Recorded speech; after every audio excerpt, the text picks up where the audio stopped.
All right, so I'm gonna excuse me. I'm gonna drop the link.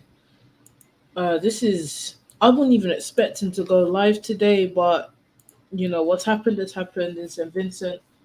I want to talk about it real quick, and then I want to get into some server.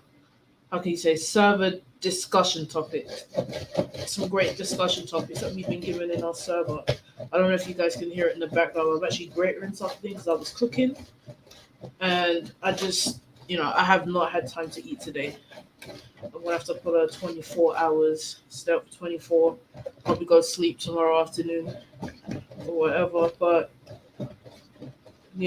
today's title of Vincy Top Bowler. So for those that don't know, St Vincent and the Grenadines, their Prime Minister Ralph Gonsalves was walking through a protest yesterday.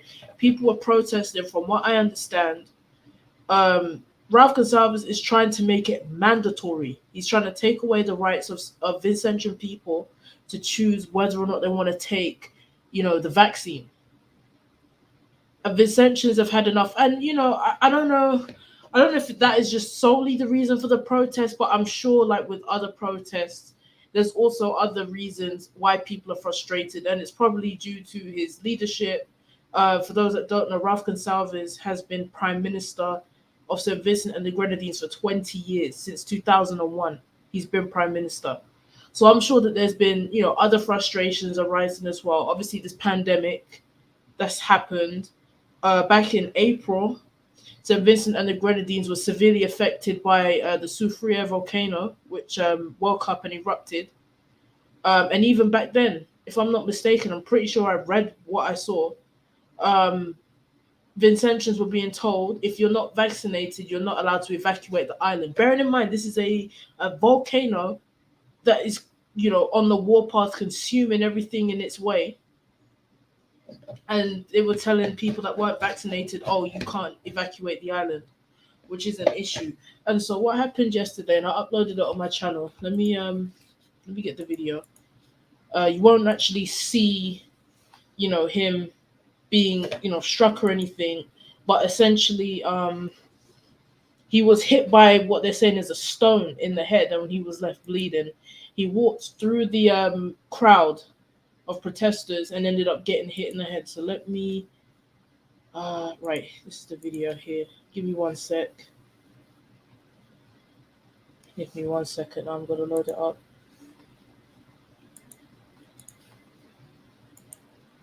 Share screen. Tab. Share audio. Right. So let's make that into full screen. They will see head. They will see head. Oh no! Oh no! Oh my god! Oh my god! Oh Lord! Somebody just bust the Prime Minister head with a stone. Oh no!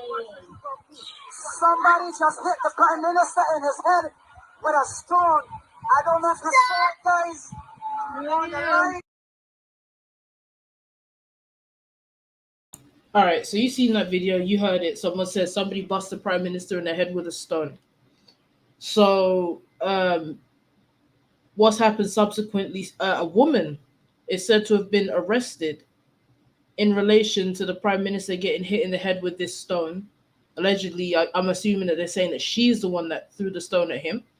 So she's been, I think, taken into custody. He flew out to Barbados to get a MRI scan at the Queen Elizabeth Hospital, and I think he's been released now. But even that, to me, it kind of says something. You're the prime minister, and this you've just been hit in the head with a rock. I understand he's an old man. I think he's like 74. But why can't you just go to a hospital in St Vincent, or your hospital is in that bad of shape that you can't even go for something as small as that, as minute as that, for some stitches in your head and an MRI scan? You can't even have that in your own hospital. So now that kind of makes me side eye him even more and say, well, are you not investing in your healthcare? No wonder your citizens might be frustrated with you, if that's the case, that you had to fly to Barbados in order to get that done. So, there's a lot of other rumors which I'm not gonna get into when it concerns Ralph Gonsalves, because I would actually have to have more proof and evidence. But For those that know, Vincentians that know, and other Caribbean people that know, there are certain very strong rumors surrounding this prime minister.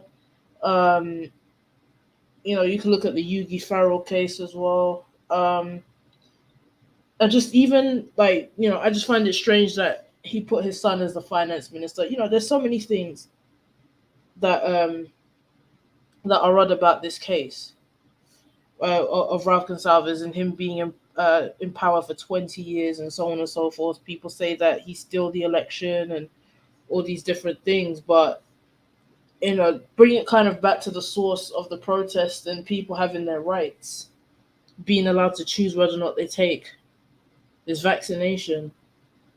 You see, this is where it's going down. This is the slippery slope that this thing is playing.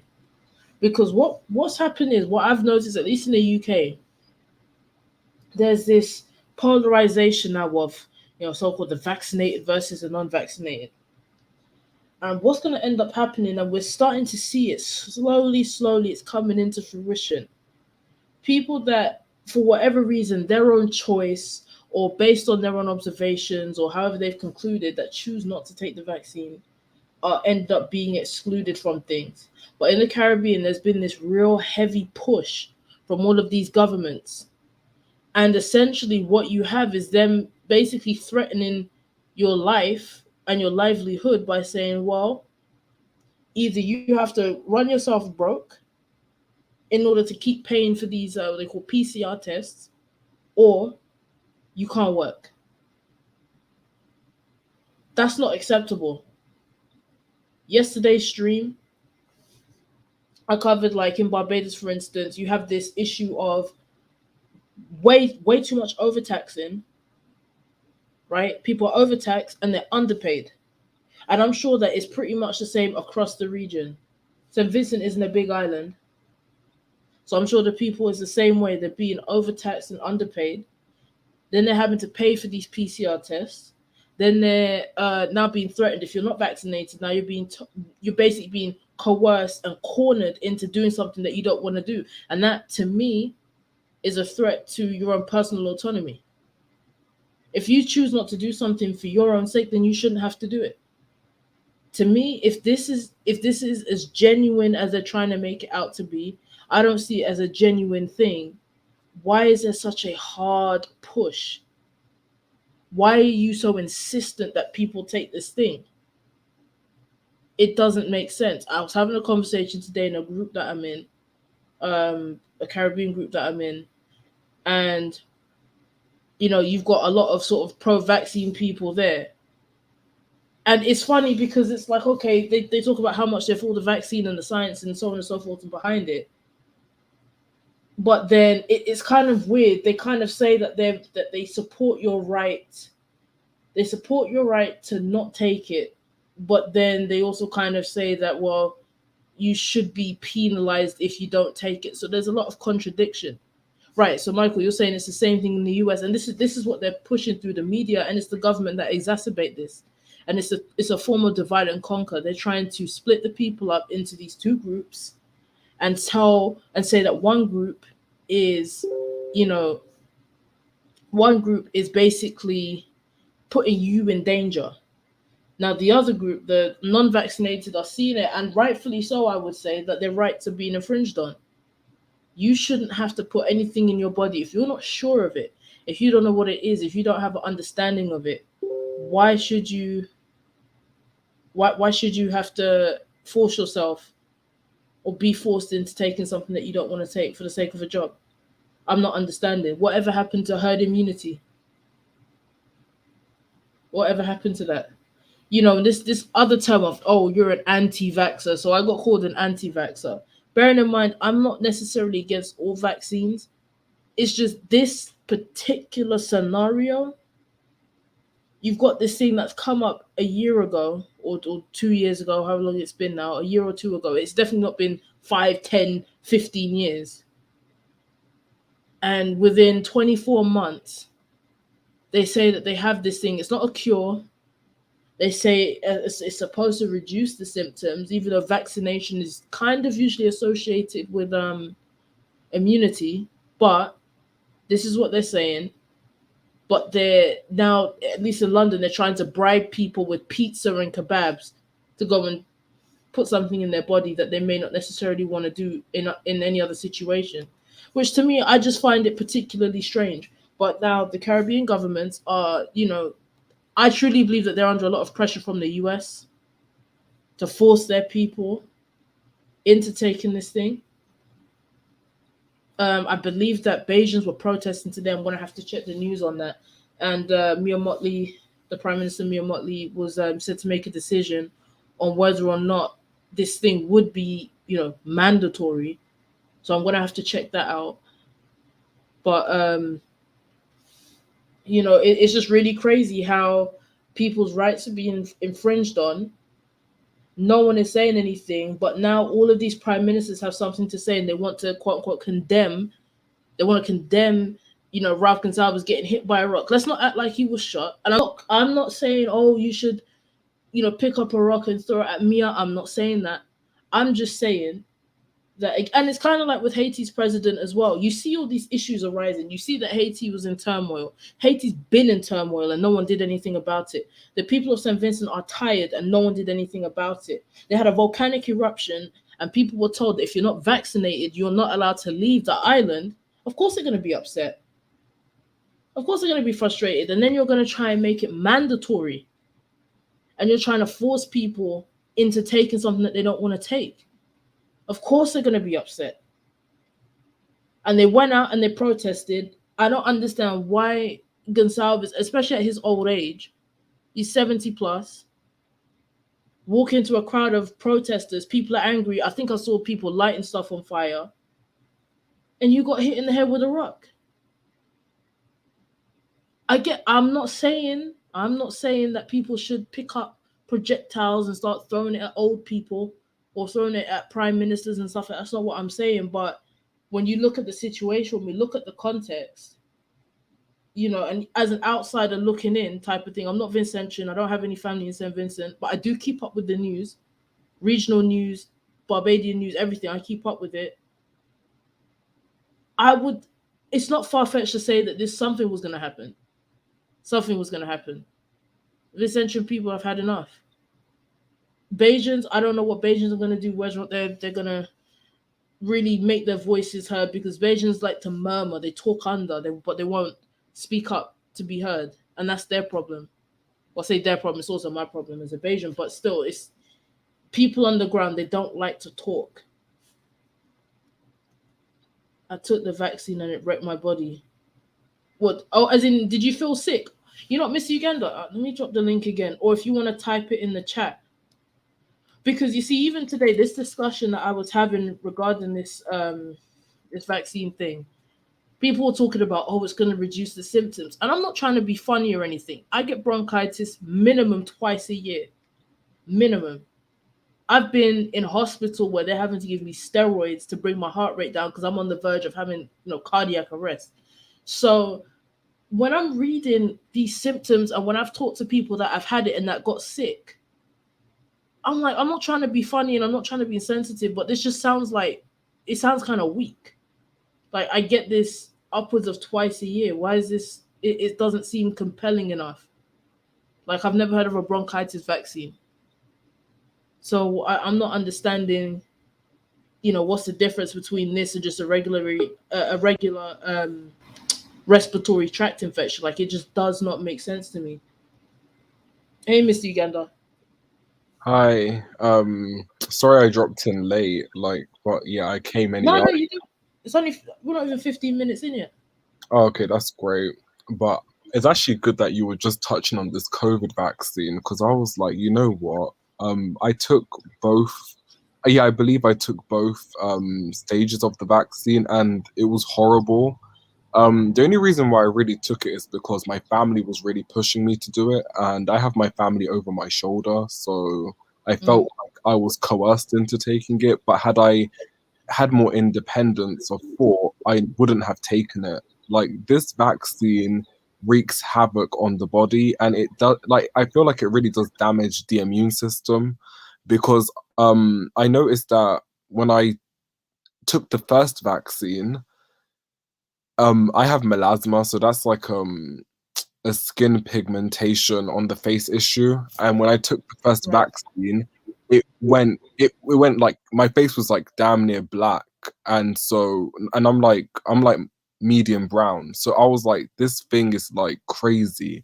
And I was gonna call A&E the first night I took it because I was convulsing in my bed and my heart felt like it was Wow. hurting. It was crazy. And I just don't see I don't see the benefits because the people who get vaccinated still have to wear masks at work for those Mhm. of us who do. Is I just don't see what the benefits are of taking the vaccine if we still have to behave like everybody else. Right, and this is the thing. This is the discussion that I was having today with people that are pro-vaccine. They're just like, well, it's not about immunity. I don't understand why people keep harping on immunity, and it's like you have to understand, vaccines are synonymous with immunity, right? So to kind of put that out there and say like people are being ridiculous, that's just not the case. But then yeah, they're saying, oh well, it just reduces symptoms. It's like, well, I might as well just get the symptoms in. Like what? Why can't I just have the symptoms? Reducing symptoms. It doesn't mean anything if it's not going to cure it. Like it doesn't make sense to me. And from what it sounds like it did to you, and you've got something. What do they call it? What's the word they call it? Is it comorbidity or something like that? They say like it's not worth doing it. It's Right. really not worth doing it. I've got asthma. I already suffer with asthma, but I get bronchitis like a lot. So for me it's the usual. You start to get a fever, your throat feels funny, can't taste anything, you can't smell anything, you cough like a maniac, and I can't really eat for about 3 weeks. All I can really do is drink just about and sleep. So to me it's just like I'm not buying it. I'm really not. All the text messages they send you saying, oh, you're high risk, you're high risk. I'm not trying to be funny. I thought I would have been dead and buried by now, probably about a year ago, from the way that they were carrying on. I thought Right. I would have been dead. And honestly, like I feel like I don't feel like people who seem to be at risk are really getting this virus. Like I kid you not, because I reside in like a different part of the UK than yourself. I kid you not. I didn't hear any story of like COVID related symptoms within families of people I knew for like the first 10 weeks. And then like, oh, so I was like, oh, does COVID even exist here? Because you don't hear anything happening. And Mm-hmm. then when people take the vaccine, all of a sudden, people are being admitted to the hospital for heart issues. Like my friend's mum took the vaccine and she had like heart palpitation issues. And when I took the vaccine, my hair was falling out and I had no energy whatsoever. I was literally on bed rest for like 3 weeks doing. That's why I was doing live streams more because I couldn't leave bed and my hair was just falling out and I just felt and looked disgusting. It's crazy. This vaccine definitely isn't what they're saying it is because why are people coming out worse having taken the vaccine? Well, they'll just say, oh, it's not risk free, and it's like, okay, well, if it's not risk free, then I shouldn't have to take it. If I don't want to take the risk, then I shouldn't have to take it. What for? But to me, it just doesn't sit well that it's the way that they're trying to push people into doing it. Right. I've never heard of like, the NHS saying, listen, mums, I tell you what, if you give your babies the mumps and the rubella vaccines, we'll give you a buggy from, well, Mothercare don't exist no more. Wherever. We'll get you a buggy. You never heard of that. You go to, the flu vaccine. I stopped taking the flu vaccine probably when I was like 8. I told my mom I didn't want it anymore. And my grandma used to get it, and every time she would get, she was violently ill. And we used to tell her, "Why do you keep on going to get it? Like you don't need it.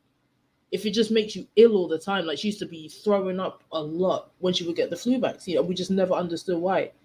But it's just, I guess some people just really believe everything that they're told, or they kind of, how can you say, they think that they're rationalizing it, but they're not. But this is a different situation now because I feel like it's encroaching on people's rights to choose. or what's right for them. Like this is the government's now starting to control what goes in your body and potentially cutting off your livelihood if you don't do as they tell you to do. And this is where the problem lies. I don't have issues with people. If you choose to take the vaccine, that's your choice. That's fine. But don't exclude people from public places or castigate people because they choose not to put something in their body. This is the crazy part. I agree. And it's great that you mentioned like the lengths they're going to get people to do the vaccine. And it's like the most insulting thing is that they they incentivize that they offer the vaccine for something that has nothing to do with the vaccine. Like your world could literally crumble down, and they're like, take the vaccine anyway. I'm like, what the fuck? Like there's just been an earthquake, and you're telling me to take a vaccine. There's no connection whatsoever. But to me, honestly, I feel like it's like anything they push in society nowadays. So even with this whole vegan stuff, like I don't know what everyone feels about veganism, but all I can say is that every time I look at another vegan, they look the most ill to me. And what's interesting is that people were noting how it was the vegans in their families who were getting the most COVID symptoms first. So I was like, it's all of everything that they're pushing health wise. The people come out worse, they look bad. Even their psychology, they don't think straight. And these are things we have to watch out for. We have to watch out for when people start to think and look even a lot like when they start to look different. Because I'm telling you the truth, it's the people who aren't watching the news as much and who aren't buying into the trends. They seem to be at the healthiest people alive right now. Well, that's the thing, Miss Hugo, and it's funny that you say that, right? Because even like me and my mum, we go back and forth on this a lot. I don't watch TV. I haven't watched TV probably, like, not to say that I haven't literally turned the TV on, but if you told me like there was this show going on TV, I wouldn't know nothing about it. I don't watch the news. I never know what the weather is going to be. I just assume if I get wet, I get wet. Like that's how much I've disconnected. I don't listen to the radio. I don't read newspapers unless it's stuff from back home. Like I've unplugged completely, right? And any news updates that I get, it comes from someone else. So you see, like when the lockdown and all this stuff was going on, I was just living my life as normal as I could do it. I'm walking around. I take the tube. I don't want to wear a mask. I don't have to wear a mask. I'm still here, and they keep telling me that I'm high risk. They send me letters all now, talking about you have to do it and you need to do these trials and all that. Like for what? I'm still here. I should have been had my funeral, they bury me, cremate me, chuck me over the ocean, whatever. I should have been dead. My mum, the same things. Now she's got her own health issues that are way more serious, and she's fine. So yeah, like you said, all these people that push all this vegan stuff, even that in itself, it's just become a dogma. All this veganism that they're pushing and these alternative meats and all this kind of stuff. I can't trust it. I'm sorry. My great granddad died last year at age 106 of old age. He could walk. He still had his faculties. He was just a bit deaf, and he ate meat. And I'm Right. sorry, I can't listen to you who's 25, all skinny looking, talking about let me eat this soy burger, and I have a whole great granddad who lived over a century and died of old age and ate meat till his very Right. last day. The thing with soy is that soy is the largest, I think food wise, it's the largest source of estrogen in all food. So when you have all of these men taking it, like they're taking in a whole lot of estrogen than they would ever take just having normal meat.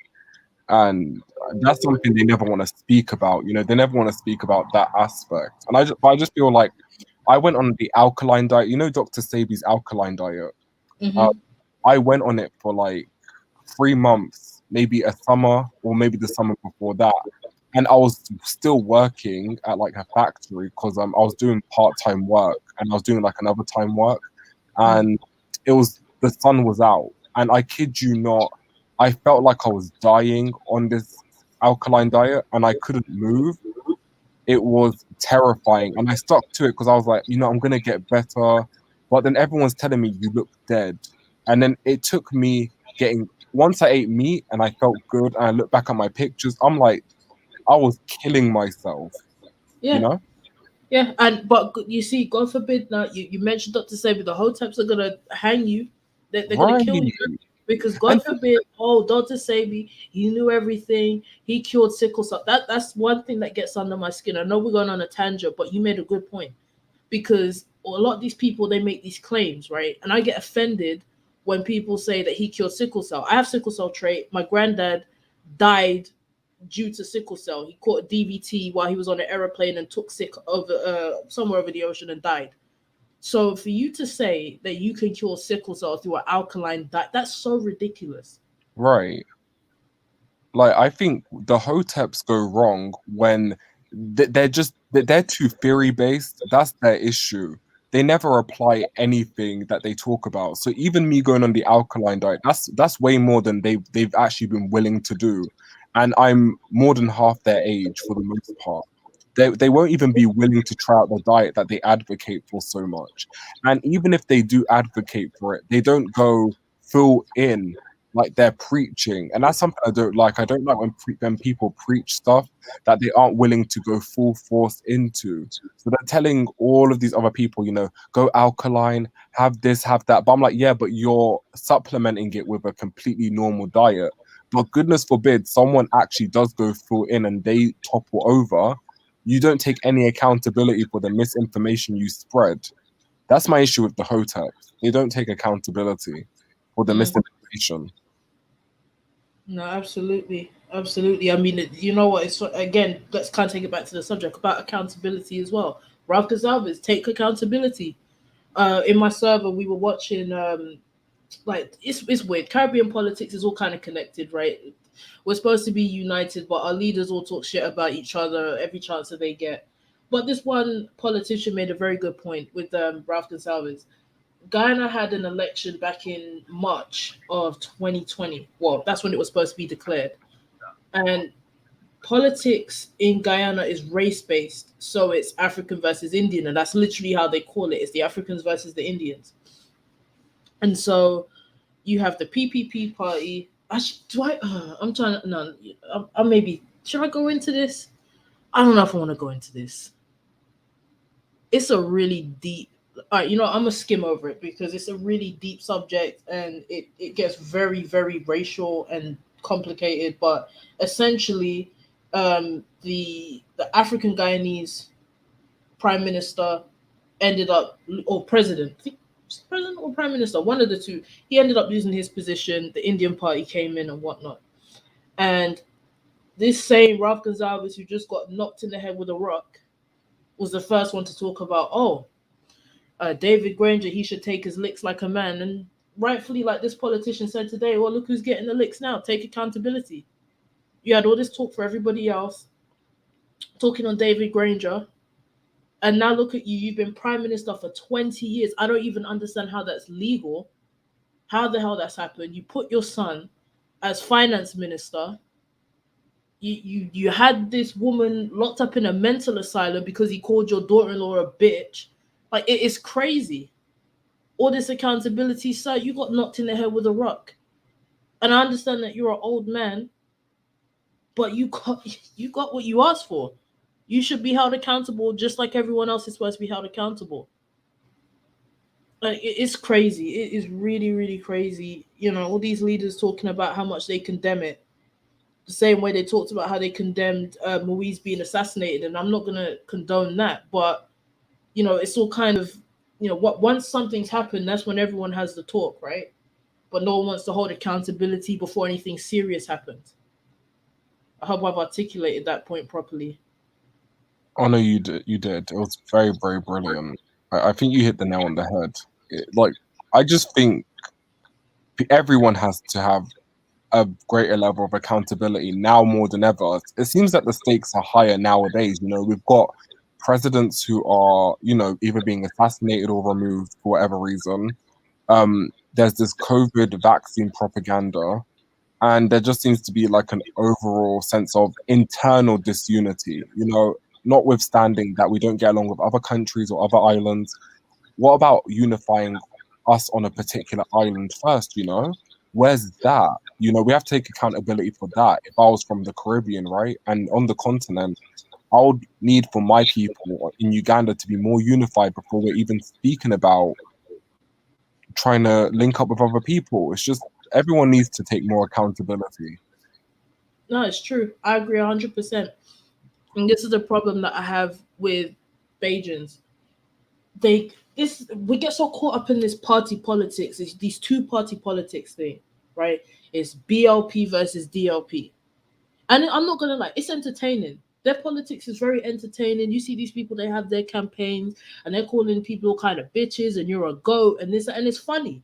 It's really funny, right? But when it comes down to it, they're so entrenched in just sticking to the one party. It's almost like you will spite another citizen in order for you to just put the president or the prime minister that you want in. But you're doing a disservice to the country knowing that none of these people are competent. I'm not gonna lie, the prime minister that we have now, I liked her in the beginning. She was progressive in the beginning, but now all of this, see, I'm able to articulate it better now because I've got more energy than yesterday. But now she's doing this republic thing at the end of the year, and there's not really any communication to the people. But I feel like people are now starting to realize, like, hold on a second, she's a bit gassed because she got a clean sweep during her election victory, completely wiped out the entire party out of the parliament, the other people, right? So now that's kind of gone to her head, and I think that she feels that she can do whatever she wants. But Bajans have a thing, they mumble, they're quiet, they don't ever say anything. And I'm not trying to be like a hotep and always bring up history, but I do believe that because of Barbados' history as being the literal testing ground for the whole transatlantic slave trade and breaking people, I really feel like it's still in their minds that they can't talk. Like they have this thing, it's like an abusive relationship between the government and the people. They're too scared to speak, right? We had another prime minister before this one who only got in because the other prime minister had died. This guy robbed the country. By the time that Mia Motley got in, the country had no money. One of his right hand men was there laundering bribe money through the US. And you don't hear about this other prime minister now. Like, where's he gone? He's vanished. No one ever hears about this guy again. But it's like, okay, after the fact, now that's when everyone wants to start talking. But it's like, guys, when you had him for 10 years, what were you doing? Why didn't anyone get him out? You know, Haitians don't play. Whether you agree with it or not, they don't play. Mm-hmm. You know, but we're too passive, we're too quiet. We don't wanna do what's right. And I think it's because they're so entrenched in this party politics thing. Like, you know, something is gonna have to happen. And like this guy and his politician said on the show that we were watching earlier today, we might end up having like our own version of the Arab Spring if they're not careful. And I don't know how that's going to pan out. And usually, when we've had a revolution in the Caribbean, the US has always come to bomb and destroy it. But who knows how it's going to pan out? We don't know. Also, attempted assassinations. Also, the interim president in Mali and the president of Madagascar almost got killed. Yeah, I think with the president of Madagascar almost getting killed, I don't know if anyone remembers, but initially when this COVID thing came out, do you remember that they were saying that they developed a natural, it was either a cure or a natural vaccine against Yeah. COVID in Madagascar? Yeah. Yeah, and that kind of came to my head when I'd seen the news. But I was just like, let me know. I don't want to sound too tinfoil hatty and be like, oh, it's this and that, because I don't know for sure. But I just found that really strange because they're saying that Moise was killed allegedly for resisting against the vaccine. I don't know how true that is, but it's kind of hard to say because Haiti's just had so many other issues. It's like, which issue to pick from. There's so many. It could be Right. anything at this point. Right. Yeah, I agree with that. I think you got the point precisely, is that when you have so many dysfunctional factors at play, you can't really isolate what led to their removal. So you're always going to be in a space where you have to be speculative. Right. So I get what you mean. I do. I do. You know, I think with Barbados, it, from what I remember, it has a really good literacy rate. Yeah, yeah, yeah. So there's no reason, honestly, like, I think, yeah, they have to escape the ego of having party politics, but there's no reason why they can't stand out and be exemplary, especially amongst the Caribbean. And I said this in particular yesterday because when you were having your live stream, I was on the phone with African Millennial, and she heard a bit of what you were saying, and I explained to her what your live stream was about. We were both in agreement that when you don't have a resource on your land directly, you know, like when you don't have like diamonds like spitting out of the ground, like the best resource you have is probably going to be the humans themselves, the minds, what you cultivate out of the minds, like the literacy rates, how spectacular they are in STEM subjects and all of that stuff. That's what Barbados and Bajans could do, you know?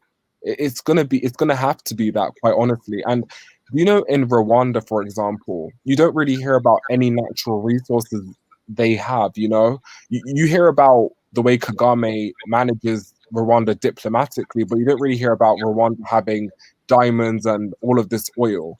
Right. What Rwanda does well is that they're able to utilize other areas effectively. So they're able to manage their geopolitics well.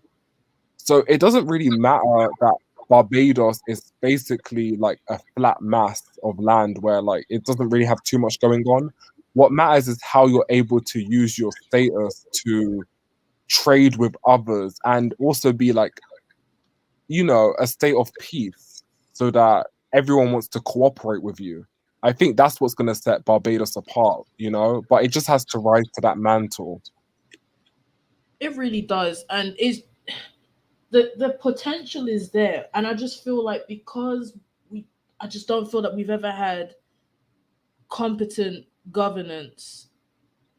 You know, it's not there. The right people aren't there, and by not having the right people there, the people's minds aren't thinking there either. Like at this point, I feel like we should just revive the federation. We had a federation before, just revive the federation so we can all start working together. But again, it's about having the right people there. If you can get the people's minds into, you know, having a vision, I feel like there's so much of a lack of vision. The only vision that we have is filling up hotel rooms. That's our vision. You know, only now slowly are they starting to talk about, you know, IT and I think crypto and stuff like that as well. But it's like we kind of need to still be productive in a sense, and it's not like it's not possible. There's a documentary that the central bank put out, and they did an economic timeline of the country from the 1920s, I think it was, or the 30s, up until I think the early 2000s, because the documentary is quite old, right? But I mean, still, like pretty much from when the documentary ends up until now, it's still the same thing with this tourism. But they showed it. It went from the sugar economy, which obviously we had from slavery days. You know, people started migrating. You had the world wars and so on and so forth, but we were still a colony, sugar, doing whatever. Then it went into the 1950s and 60s. You know, my grandparents' generation migrating out, coming here to quote unquote build the mother country.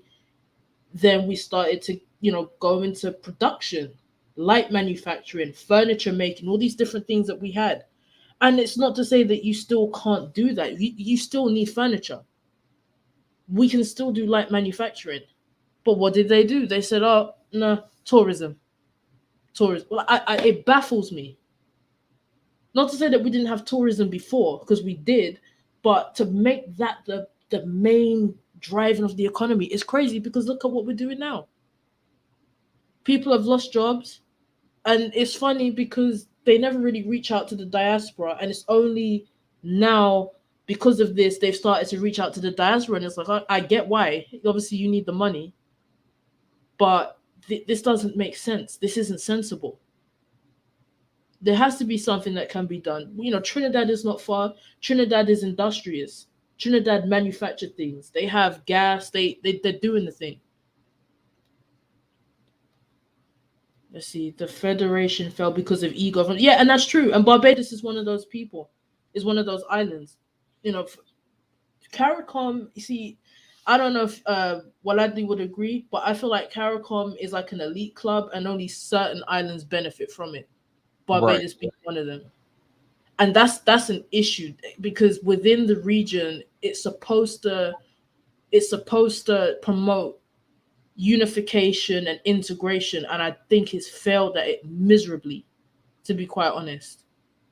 Only certain people can benefit from it. And Haiti as an example, they are a full-fledged member. They're not an observer. They are full-fledged member. Why the hell do Haitians have travel restrictions? And you can say, well, their country's unstable. Yeah, it is. But if they're part of CARICOM, like, what has CARICOM really done to help them? Right. At the end of the day, they are a part of us. Whether you're talking about regional history, politically, they are a part of us. But we've kind of just left Haiti to languish. But again, Louise gets assassinated in his house, and everyone's talking about, oh, we condemn what's happened, and oh my God, we're so sorry. Like, you can't do that now. You can't do that. But maybe they're saying that because it might serve as a warning. Who knows? Who knows? We've got a whole lot of stuff to be working on internally. And that's why I'm not pushing this Pan-Africanism. We need to focus on Africa so much. We have so many issues within the Caribbean, within our Right. own countries, internally. The politics is a mess. The leadership is a mess. Poverty still exists. The economies aren't diversified. China's coming in now. And the thing is, okay, we can say, well, China may not be all that bad, but I don't trust that these leaders know how to negotiate with China. I truly believe that we are being made into a Republican country, so that you no longer have Britain in your way and the US kind of being around as much anymore. We're going to be fully sovereign now, and we're just going to hand ourselves over to China. That's how I feel like it's going to be. Right. I guess with China giving out so many loans, with China doing all of this, how are we going to pay it back? I guess human labor is the next thing that they could do to get a return on their investment. So we always do have to watch how we interact with China. Right. But to be honest, you hit the nail on the head again with CARICOM, because whether Haiti is a burning ship or not, the fact is you still wanted to integrate with them enough to allow them into CARICOM. So what is the use of this integration if you're intending to block them out? And so when they're suffering and they've lost the president, now you're just like, oh, they've lost them, like what can we do? Well, it's like, okay, but you guys were blocking them out anyway. Right. So Exactly. how did you care for them if you were blocking them out? And how were you intending to integrate them into the rest of the communities? They want, because every time that Haitians appear anywhere, the first thing they want to do is look to deport them. And if I'm lying, somebody tell me that I'm lying. Prove to me that they're not always trying to deport Haitians. Now, I understand, I think it's the Bahamas, they have an issue where Haitians might come up illegally.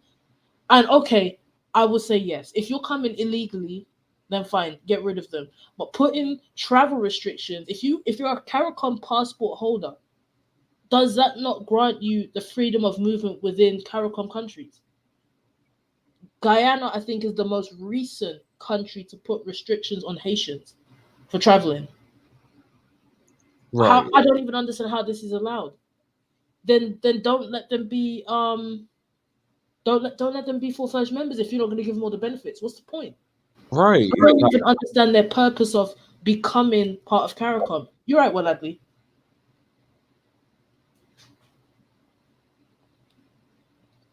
But no, go ahead, Mr. Uganda. Then Waladli, you can go next. I just agree with that. I agree. I completely agree. To me, it just seems disingenuous, like you can't say you have a hall pass, but then tell them you can't roam the hall for like a second. It seems counterintuitive. And I feel like with Haiti, they faced a lot of social issues with regards to, when they moved to other areas that I just don't think that's healed. And I feel like that is a true statement to me that they haven't been effectively integrated into other communities, and it's unfortunate.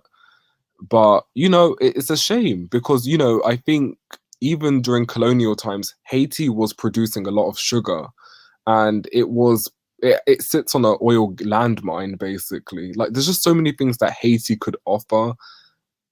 Like the community would really benefit if they uplifted Haiti.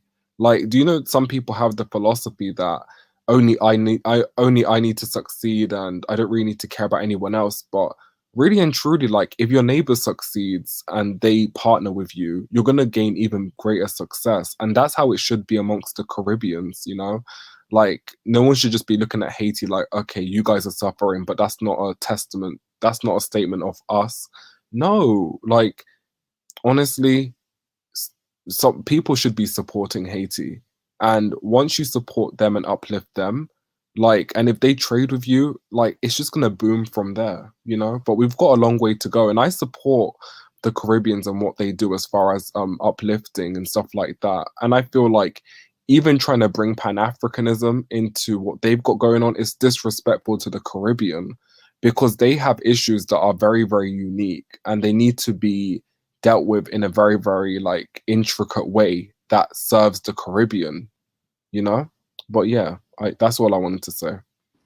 No, I really appreciate that, and I agree 100%. We need to the best solution for the Caribbean will only come from the Caribbean, from the people. It's not going to come from some old doctrine written up by somebody, what, 100 years ago now. At this point, what's that going to do? And this is why I'm not for people pushing Pan-Africanism in Africa, because only Africans know their problems, and it's very evident. Well, I'm going to get to you, but it's evident because you have people from the outside talking as if they know what's going on in the continent because they watch a few YouTube channels and they might read some news. Only the people there are going to know what's best for them. And even me, right? I don't know exactly what's best, but I just have my opinion. But that's why I'm working so that I can finally get my passport because they're changing the citizenship law finally. They got cussing on more people at the embassy. I want to get my papers, and the first moment that I get my chance to leave, I'm packing up and I'm gone. That's it. Well, Adley, what do you have to say?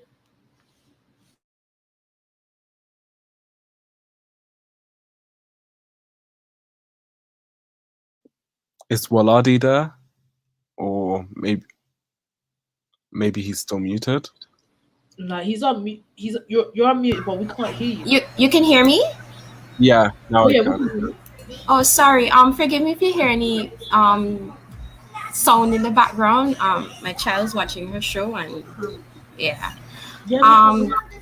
yeah. So basically, in terms of the whole thing with Haiti, my thing is, from my perspective, the reason why like you don't really see this integration with Haiti is because of the language barrier. Well, that's one of the reasons, the language barrier. Most of us in CARICOM, we speak English, and them being the only French speaking country, that kind of puts a difference, causes a big difference, like in terms of like how to integrate these persons. And the thing is also is the stereotypes we tend to have of Haiti. Most people growing up, when you hear of Haiti, you never hear anything positive. It's okay, they do evil, they're poor. So like there's a lot of fear of the idea of hate. So even though Haiti is like within CARICOM, there's like a lot of fear of Haitians. And I mean, because we don't really know much about them, because we like, I personally, I could say I've met a few Haitians, but then that's because of the work that I do. Like, I do go on workshops sometimes, and so I get to interact with different persons. But then outside of that, I've never met a Haitian like in my island at any point in time. So you don't really have much persons within CARICOM or in most outside the Bahamas. You don't really have much persons really interacting with Haitians on a regular basis. So most persons don't know much about them. Yes, you do have the history. Everybody knows about the history, but in terms of like modern day Haiti, like most persons don't have interaction with them, and so therefore they're afraid of them and they don't know how to handle it. And also the idea that Haiti has millions of people, because when the whole thing with CSAB came up, which is the CARICOM single market and economy, the whole concept with that, and that's part of CARICOM, is that persons would be able to freely move within CARICOM once they have a skill certificate. And the thing is, as Haiti is, most persons there don't really have high levels, because there's certain categories that you can get the skill certificate if you have a university education, if you're a music entertainer, if you like have some kind of skill set that nobody else has. Like, you can apply for the certificate within your different countries, and you have to buy it as well. And then with that, you're able to freely move within CARICOM. But because of, I guess, the poor education as well as the finance it might take to buy the certificate, you don't really find, that's why you're not really finding Haitians enjoying the whole CARICOM like the rest countries are. So that's in relation to CARICOM. And me personally, I don't really have much faith in CARICOM. I more stick to the OECS, which is the Organization of Eastern Caribbean States, because we have our own currency, we have our own institutions, we're integrated in the sense that I can travel freely throughout the whole of OECS on my driver's license. I can work freely in any OECS country without any problems or anything. I can, like, I basically, it's like one market. I can buy stuff and it can come into our countries without any taxes. So like OECS to me is like what CARICOM was supposed to be. And for those persons that didn't know, like how the OECS came about is like after the whole federation fell apart, the smaller islands decided to stay together. And the OECS has been around for over 40 years, I think. So that's how the OECS actually came to being, because the federation fell apart and the smaller islands said, okay, y'all can go about your business. We're going to stick with each other. And we've been sticking with each other for all these years. And the OECS is where it's at. And the CARICOM should model itself off of the OECS in terms of integration and free movement and things of that nature. That's all I have to say. I said a lot, but I don't know if anybody has any questions. Yeah, I can say something. I didn't know you were a lady, number one. I thought you were a guy this whole time. And secondly, you do have to make a decision, right, as to whether or not Trinidad has the best soca, because that's still an argument. I don't care what no one says. They don't. They stole the competition again, right? This is a complete tangent off the topic, but Trinidad, they keep stealing the soca monarch, right? It's biased. Grenada has the best soca hands down. I don't care what no one says. And I'm not. Yeah, so Trinidad soca, okay, it's objective, right? Each island, and I think I said this in the group, each island has its own uniqueness, and I like all the different islands soca. But obviously, I'm gonna prefer the soca in my region, in Northern Caribbean, because it's more up tempo, and even like Marshall, the greats like Marshall grew up on the type of soca in our region, because when he did his interviews, he said he grew up on Burning Flames and like our music up in the north, because our music is faster, it's like upbeat. We master the jam band music where you have like several people. Like how normal soca is like one artist. Well, in like Antigua St. Kitts and Nevis, U.S. Virgin Islands, Anguilla, it's like you have jam bands. So it's like 3-4 different members in the band, and all them like singing. All them have their roles. In some jam bands, like Burning Flames, they play all the instruments. They play the guitar, they play the keyboard, they play the drums, they do everything. So like that's the type of music we have. But I still love Bajan soca. I love Dominican soca. I love even the soca like from the other non-English speaking countries in the Caribbean. But yeah, I love all soca. I'm not a hater. All right, and Grenada is good too. You're Huh? being all right. You're being diplomat. That's cool. Don't worry. I know. You're trying to defend Alan because he couldn't take it. He lost. He said Trinidad's the best, but then the best singer that they have is Grenadian. So it's okay. It's fine. Fine. We can move on from that. But one thing I do want to address what you said as well about the the language barrier thing, right? I mean, Saint Lucia and Dominica are part of CARICOM. I understand all three of their languages, and okay, they're not exactly the same, but you can get a Haitian, a Saint Lucian, and a Dominican in a room. They'll understand each other. So I feel like, okay, well, if we can have St. Lucians and Dominicans who are bilingual. I don't know how prevalent it is as much in Dominica anymore, but St. Lucians, they still speak their language.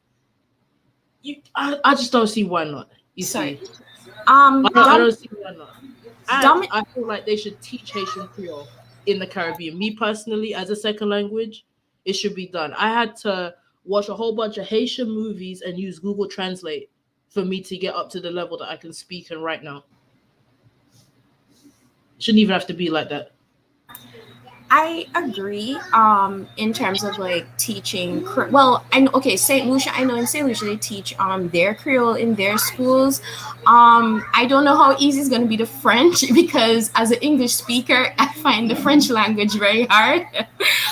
Because like in most islands, they teach us in a lot of the English speaking Caribbean islands, you have the option of learning Spanish and French, or yeah, Spanish or French or both.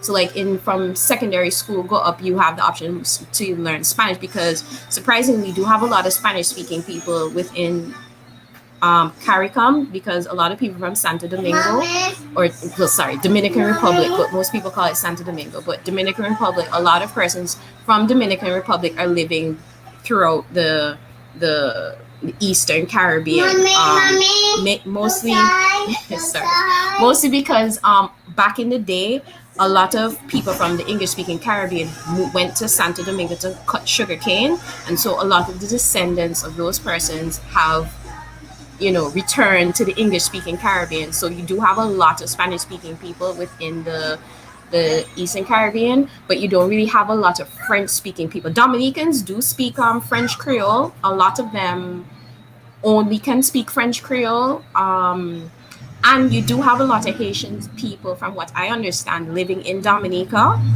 as well as Guadeloupe.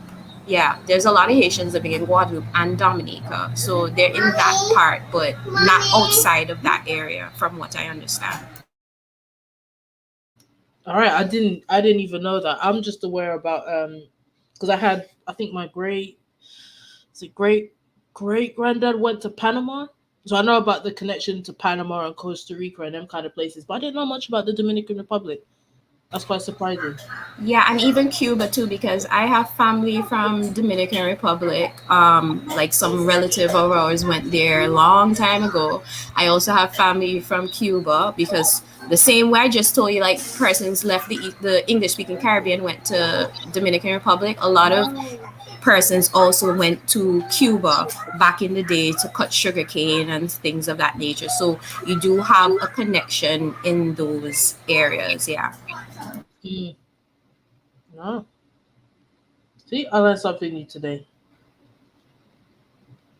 Does anyone else have any questions?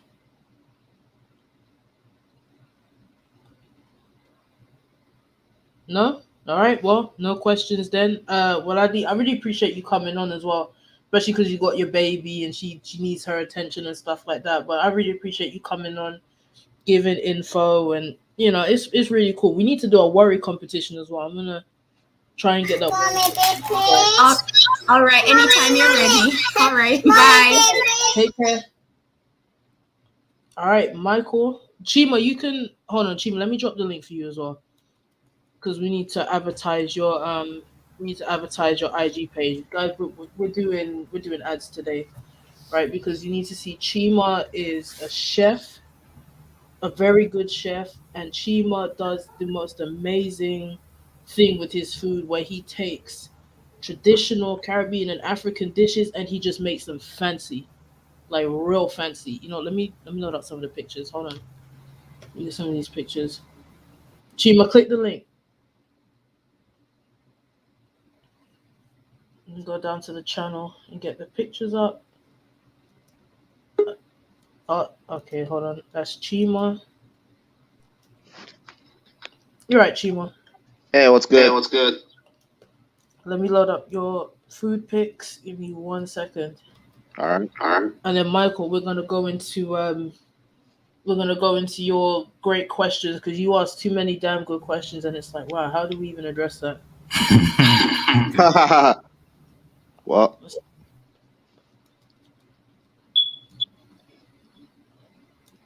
share screen.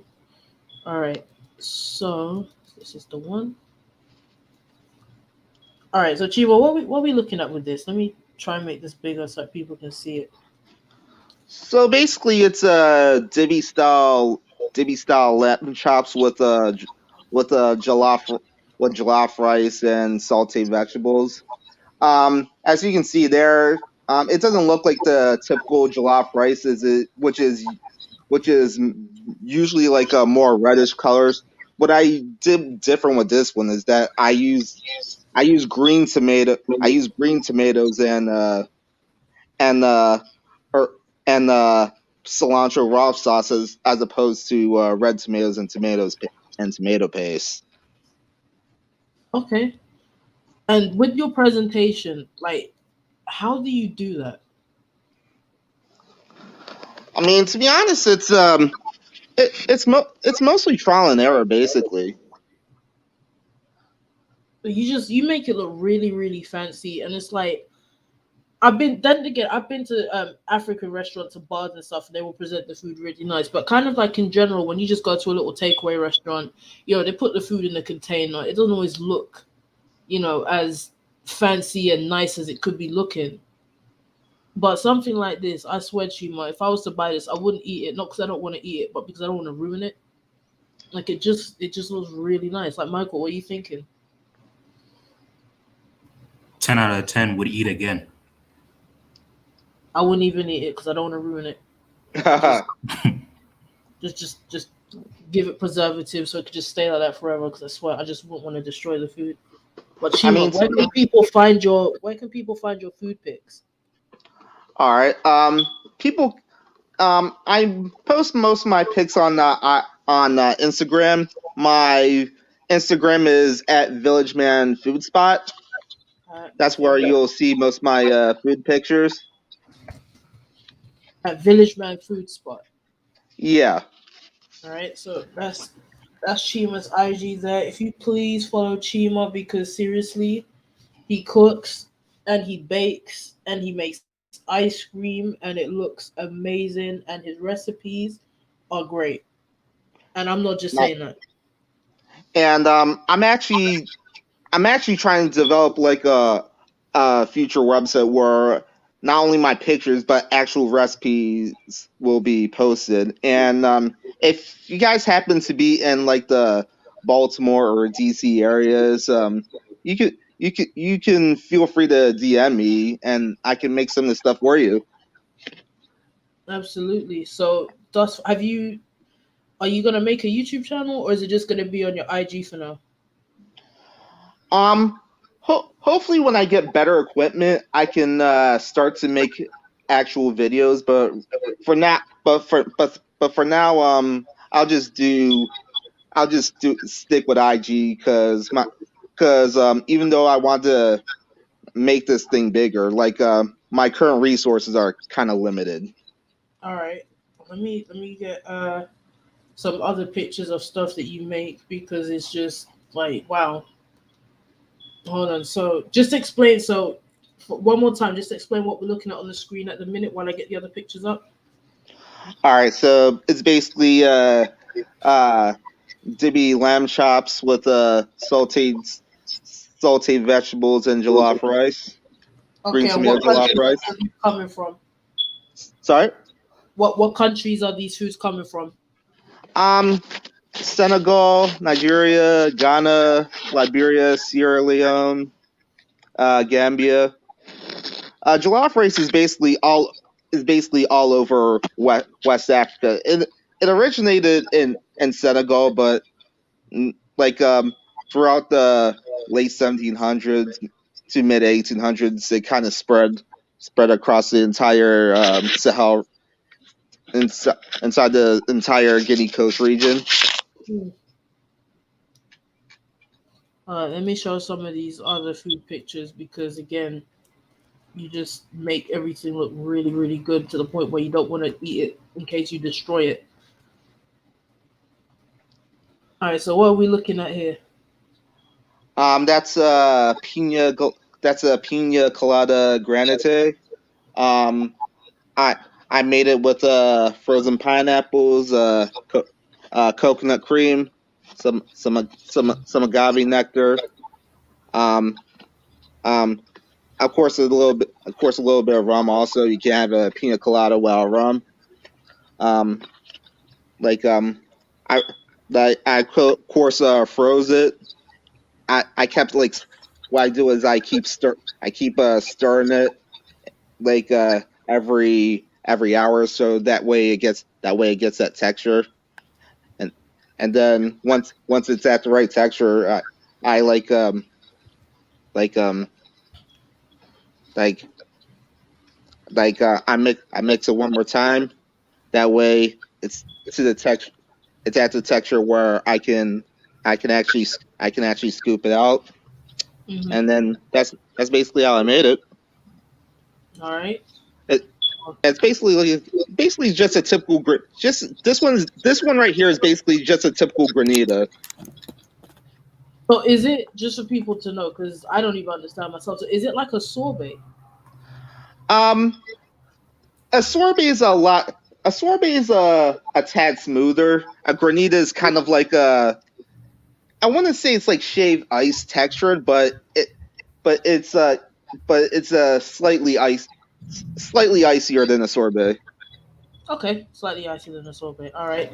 And then the next one that we have here, you did this with watermelon because watermelon is the superior fruit, That's 10 despite out of 10.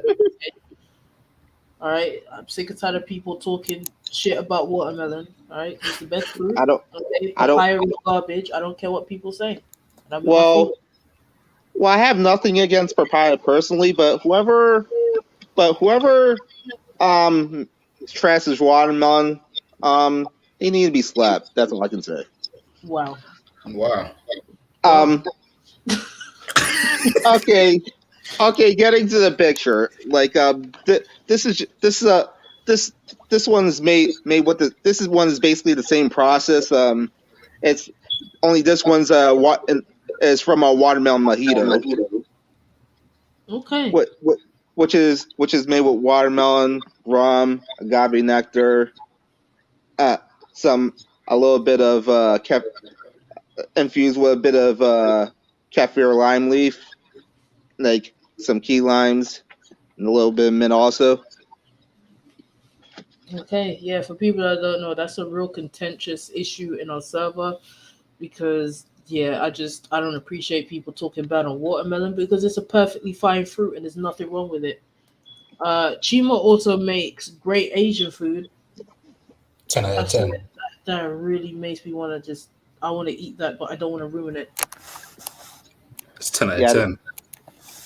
yeah, So let me. that's a, that's a adobo chicken with pancit noodles. Reason why I reason why I like reason why pancit is my favorite type of Asian stir fry is that it's because that like whenever you cook a pancit as opposed to like other rice noodles, the pancit actually maintains its texture no matter how long you cook it. Whereas with other rice was at, as opposed to other rice noodle dishes, they just get like super soggy where you can barely even work with it anymore.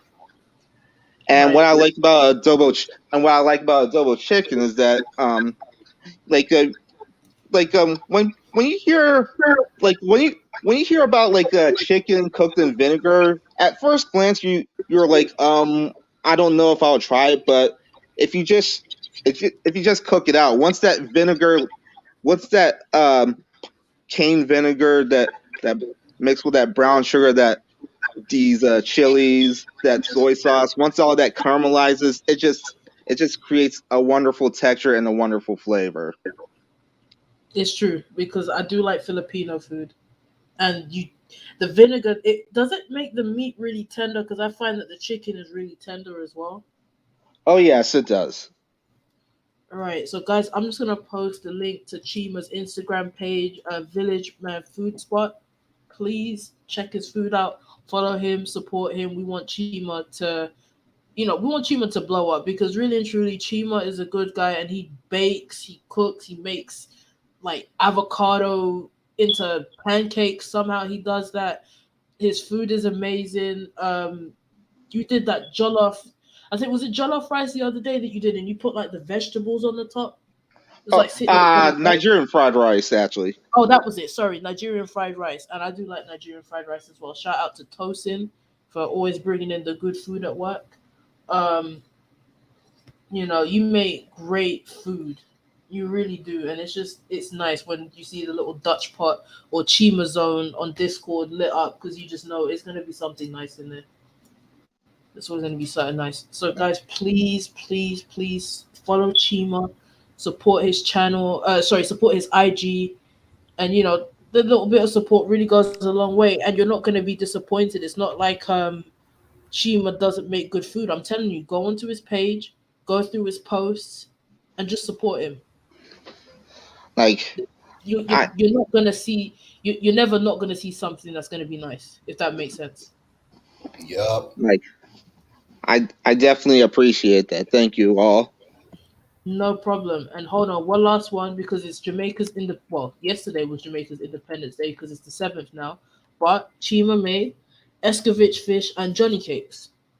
Look at that. I've never seen Escovitch fish and Johnny cake presented like that. I think you said you was trying to make bammy, but for whatever reason you weren't able to make the bammy, so you did Johnny cake instead.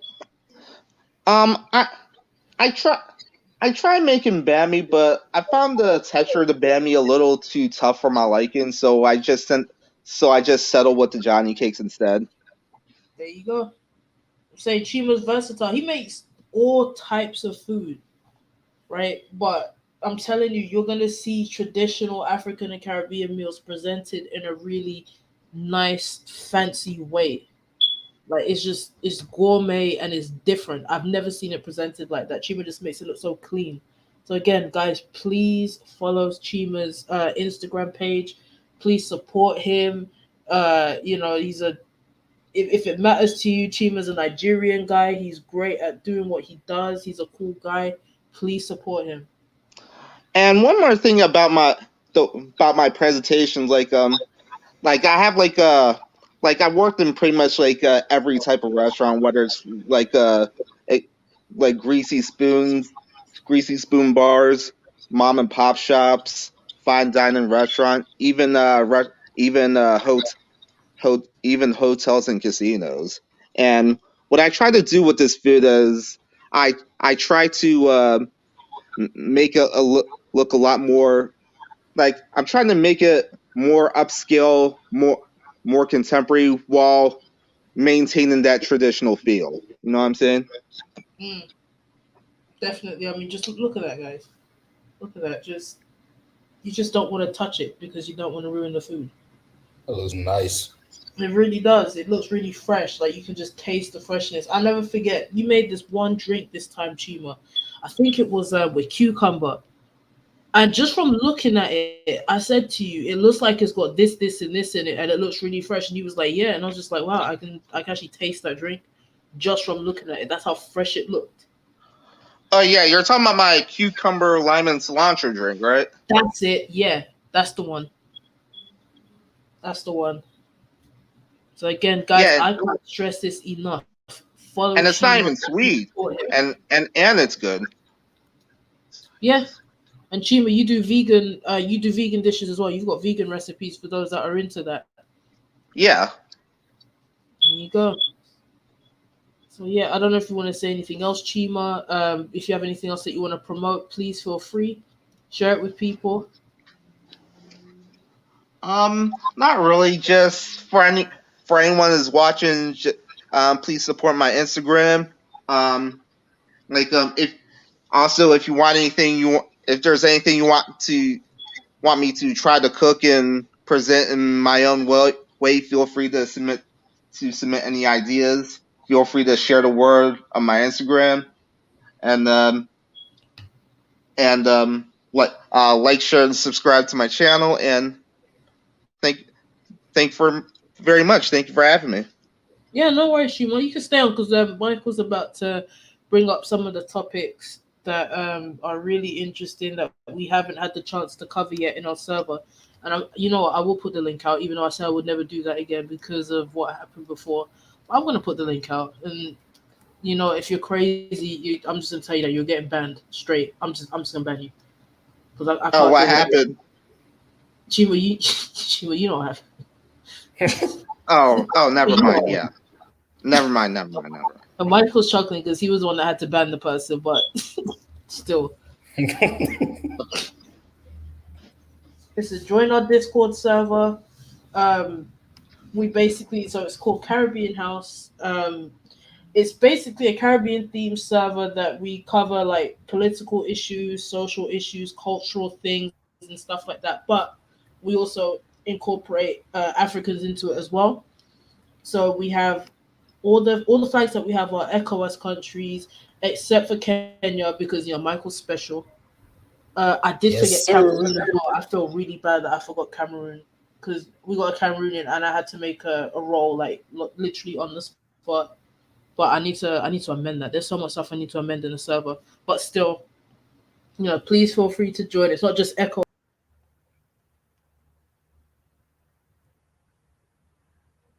What happened? Did she cut off? I think she dropped off.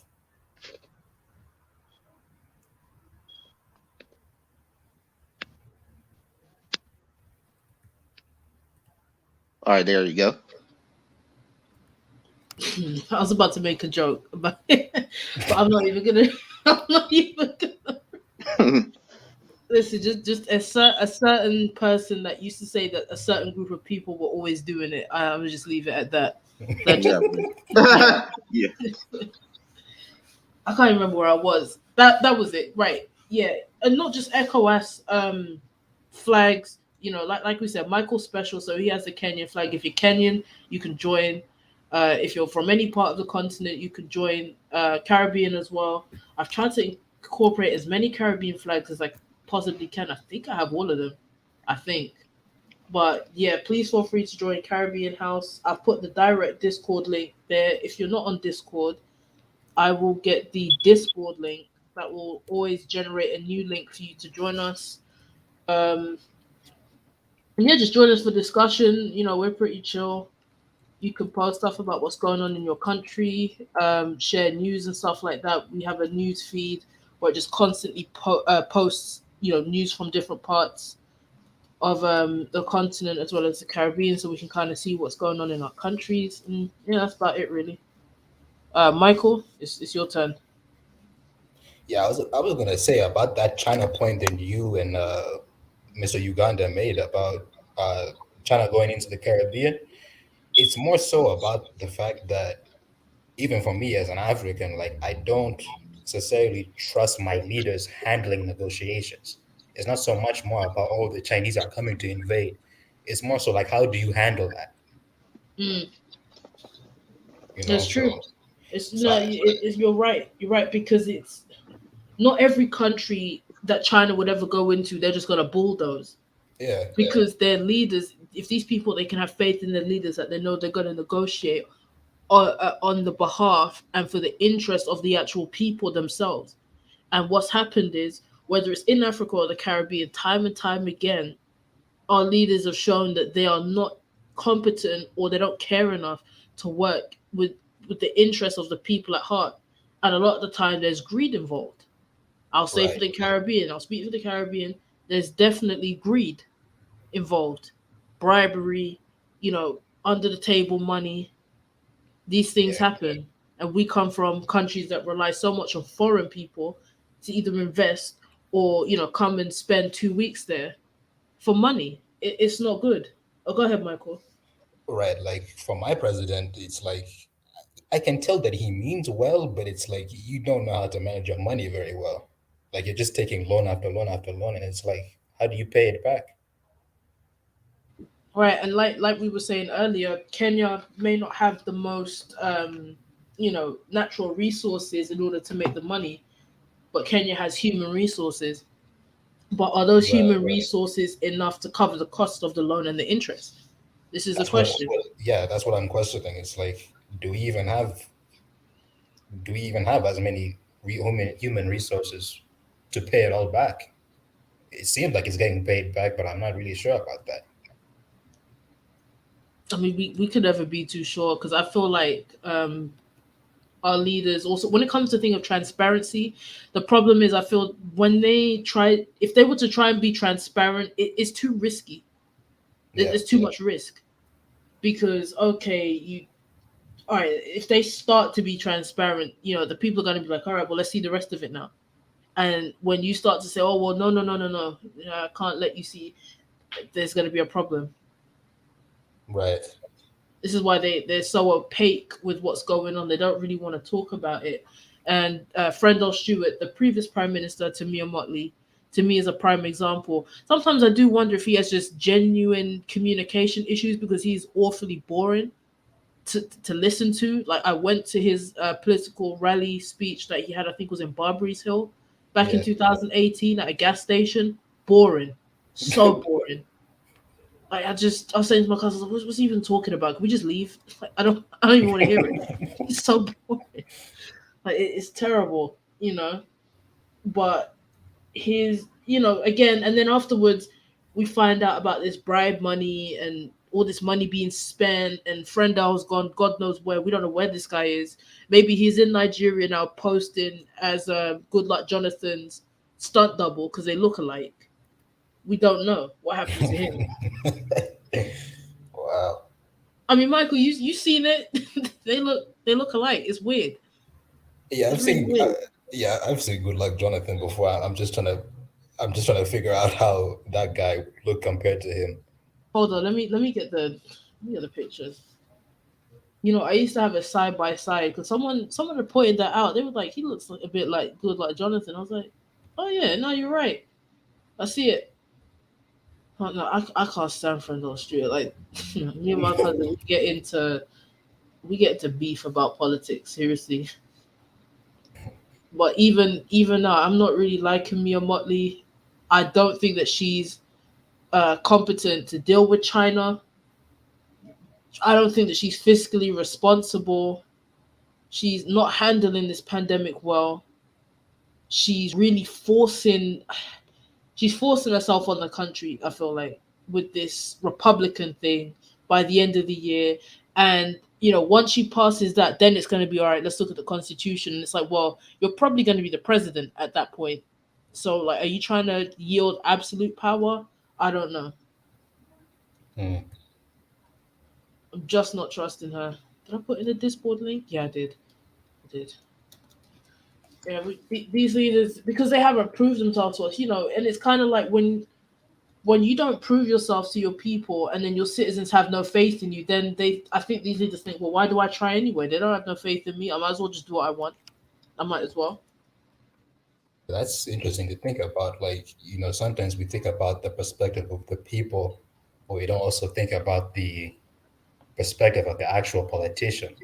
So it's like, if I don't really trust you to begin with, why should you try? You know? Right. Exactly. Because it's kind of like, well, we know what it's going to be. It's going to be the same thing Yeah. over and over again. And it usually just is the same thing again and again. Right. I got these two pictures now. I'm going to Okay. show that Frendel Stewart is potentially acting as a stunt double for Good Luck Jonathan somewhere. Because we don't know where he is or what he's doing. Yeah, let's share the screen. Got too many damn tabs open. Alright, guys, so I present to you Good Luck Jonathan. Alright, you see that there? Yep. Alright, you see Good Luck Jonathan? Alright, now I'm going to show you Frendel Stewart.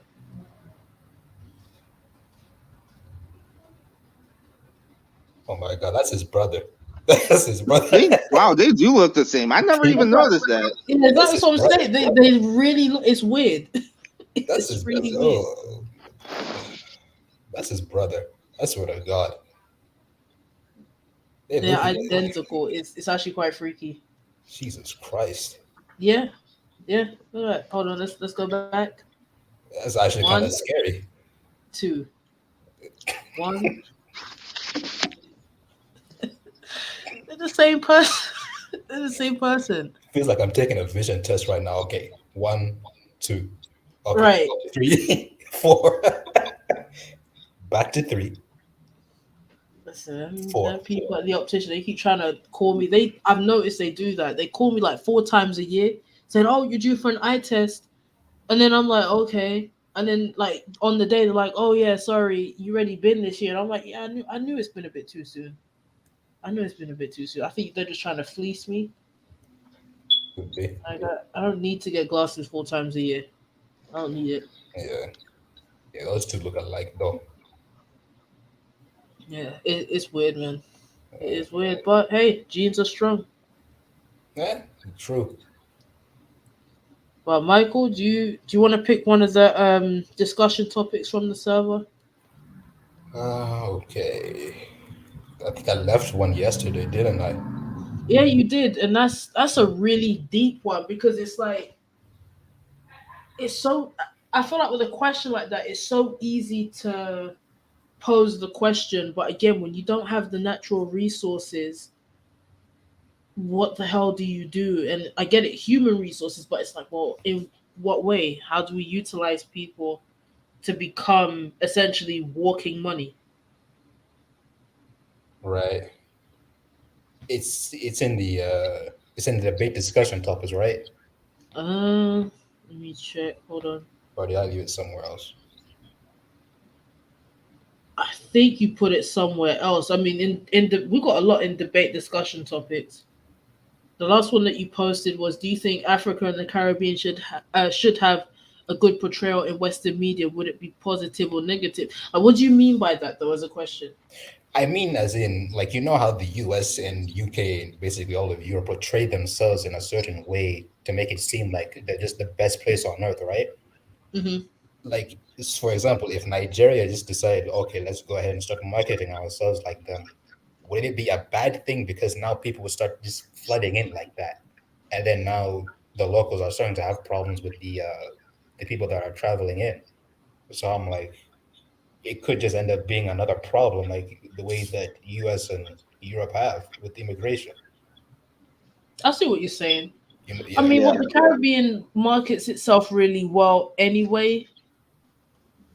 Well, we can't have too many foreign. Well, we do have too many foreign people, in my opinion, but we can't have too many people flooding in. Just simply like physical restriction. There's not enough space for people. You can't just have people flooding it. Like a place like Grenada, I think they got like 100,000 people. You can't have too many people coming in there. It's not possible. right. You know, the governments can't handle that. They can barely handle their own population. So to have people flooding in, I mean, it's also the perception, I guess, because you see, like now, I don't even want to bring up the country because God bless this country. They've been dragged into so much stuff, but the Gambia, right? Mm, People have this view that African nations are, you could just do what you like. So mm, if the Gambia or any other country now is portraying itself like, yes, it's so great, life is great, come over here, because people feel that Africa is lawless and you can just go and do whatever you want, then yeah, I feel like there would be more of a chance that they would get flooded and swamped with foreigners. And right. that's not going to be to their benefit because okay, it's one thing to portray yourself like that, but if you can't actually live up to that, that's just going to bring you a whole world of problem. Yeah. Um, and this is where I'm kind of like, they shouldn't do that because they couldn't live up to that. And even if they did, I'm just like, you don't want to just bombard yourself so much like that, because I you mean, might, you might run out eventually. I mean, it's how you want to attract people and what type of people that you want to attract. Like the Caribbean does all this citizenship by investment thing, which to me I think is an absolute scam. And it's not a scam on those who are investing, but it's a scam on the people that you basically you're selling passports at that point. Investment is money exchange, and you give them a passport. So to me, I would say that that's a bad thing. And it would kind of be the same thing in Africa. Okay, we'll give you citizenship if you invest.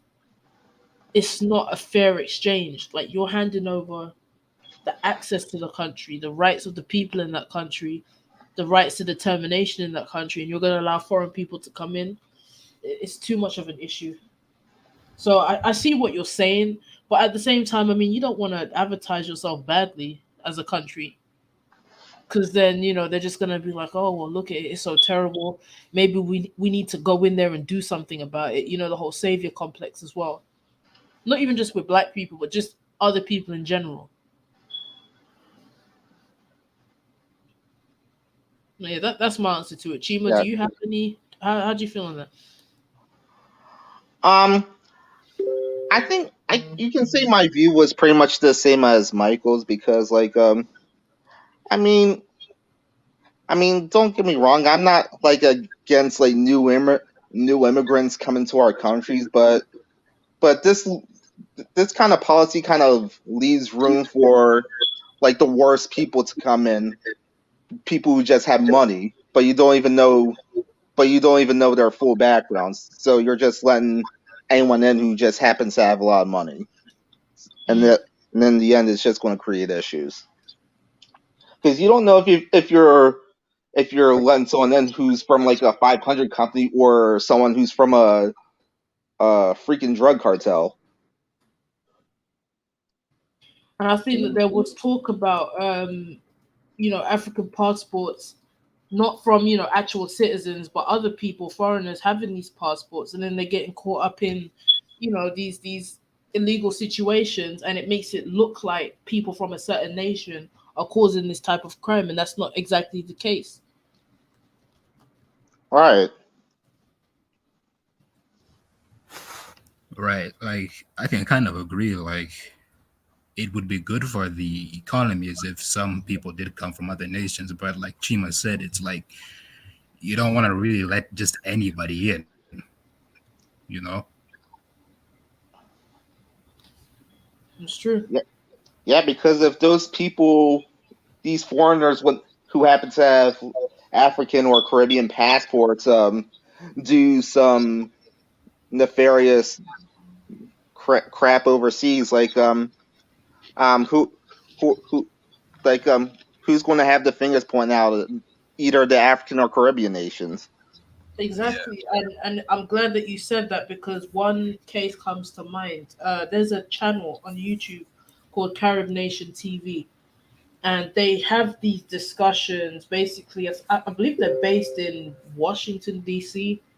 Um, and it's about Caribbean affairs, politics, and so on and so forth. And there was one show that they did talking about this exact issue with Dominica and international criminals, people that are wanted by Interpol, are presenting Dominican diplomatic passports, and they're just buying these passports, and that's an issue. Like you're cheapening what it means to be a diplomat of that country, and you're cheapening the citizenship. That's a Right. problem, and this is why I'm against the automatic citizenship thing again. You cheapen it; it doesn't mean anything. There's no value to it because anyone can get it if you just pay. Anyone can get it. It doesn't mean nothing. Yeah. I'm gonna see if I can find the link to that show. Obviously, you can't show anything on the stream because YouTube will just shut you down. I really wish that the Wi-Fi here wasn't so crap because I would just use the Streamlabs OBS and I would have been able to show it like kind of in a corner. But Yeah. the Wi-Fi here is just so damn terrible. By any chance, have you ever thought about opening a Rockfin account? Opening a what account? Sorry, Rockfin account. what's that? It's like an alternate it's like an alternate video site, alternate what alternate webinar site. You can basically have different people they don't have as many restrictions as YouTube. Let's say that. Okay. No, I've never heard of it. I've heard of sites like I think there's one called BitChute. I've heard of that, and oh god, there's another one that's escaped my head at the minute. But yeah, these are basically like rivaling with YouTube because of the antitrust that YouTube and Google are basically trying to be an internet cartel and take over all the business. But I'm gonna drop the link as well. And I'm gonna put it in our server so that you guys can watch it. But yeah, it's the same thing. They're selling these passports. Oh, that's annoying. That just I didn't mean to do that. Give me one sec. But yeah, for those that can see, just like I said, he typed it in there. Dominica's Prime Minister Roosevelt Skerrit is presently addressing his citizens and has announced an absolute curfew for the weekend starting today from 6 p.m. to 5 a.m. on Monday. Yep, imagine when you can leave your house, when you can go back into your house. Like, people aren't seeing this for what it is. And oh no, Michael and Chima, you weren't there earlier on. Me and Alan were watching this political TV show that they have in Guyana, and this guy was like, "Yeah, maybe some of you guys need rocks to your head as well. Maybe I'm not advocating that. I'm not saying that, but that's what he said. Some of the words that he was using were crazy. Like, you guys actually have to watch it.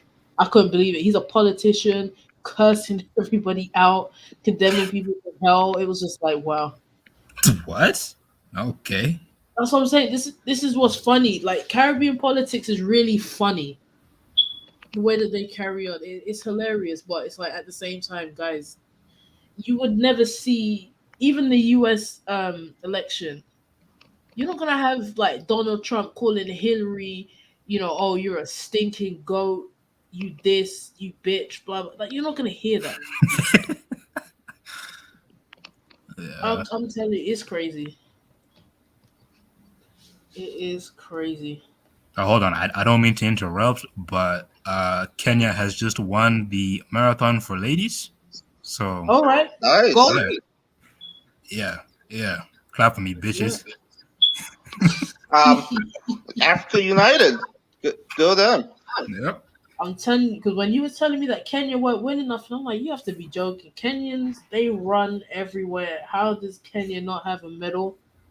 But now Kenya's doing the damn thing. Barbados, we will someday, maybe ish, whenever we'll get there. Yeah. I don't know. I have no idea if we'll ever make it. But Jamaica anyway, because my dad's side is Jamaican. Yeah, we're winning. All right. Yep. It looks like everyone here has a country that's won the medals so far, except mine. Nigeria ain't taking nothing yet. I don't think so. Nigerians are gonna have to be claiming Usain Bolt like they did that time on Twitter. I remember that. Oh really? Yeah. I see one picture they like took Usain Bolt and like altered his uniforms, and he had like the Nigerian runners uniform on. Oh, it's hilarious. Oh God, I bet Jamaicans were pissed off about that. Nah, I think people were just kind of joking. It was kind of funny. It was funny. Oh, It's okay, like that's good. I think Trinidad was trying to claim Rihanna at some point. Like, it's just jokes. It's just funny. Hey, All right. Chima. Yo. Nigeria has like 1 silver and 1 bronze medal, so you at least have something. All right, really? yeah, right. That's it's better Okay, than nice. nothing. Barbados ain't taking nothing. Yeah. So, Oh, where at? I gotta check the events to see what. Let me find out Nigeria's like scoring medals like the weirdest sport, like fencing. No. Like, Oh my God. Hold on. all right, I'm just checking out this website that you were saying, Chima. Rockfin. All right, let's see. Make content.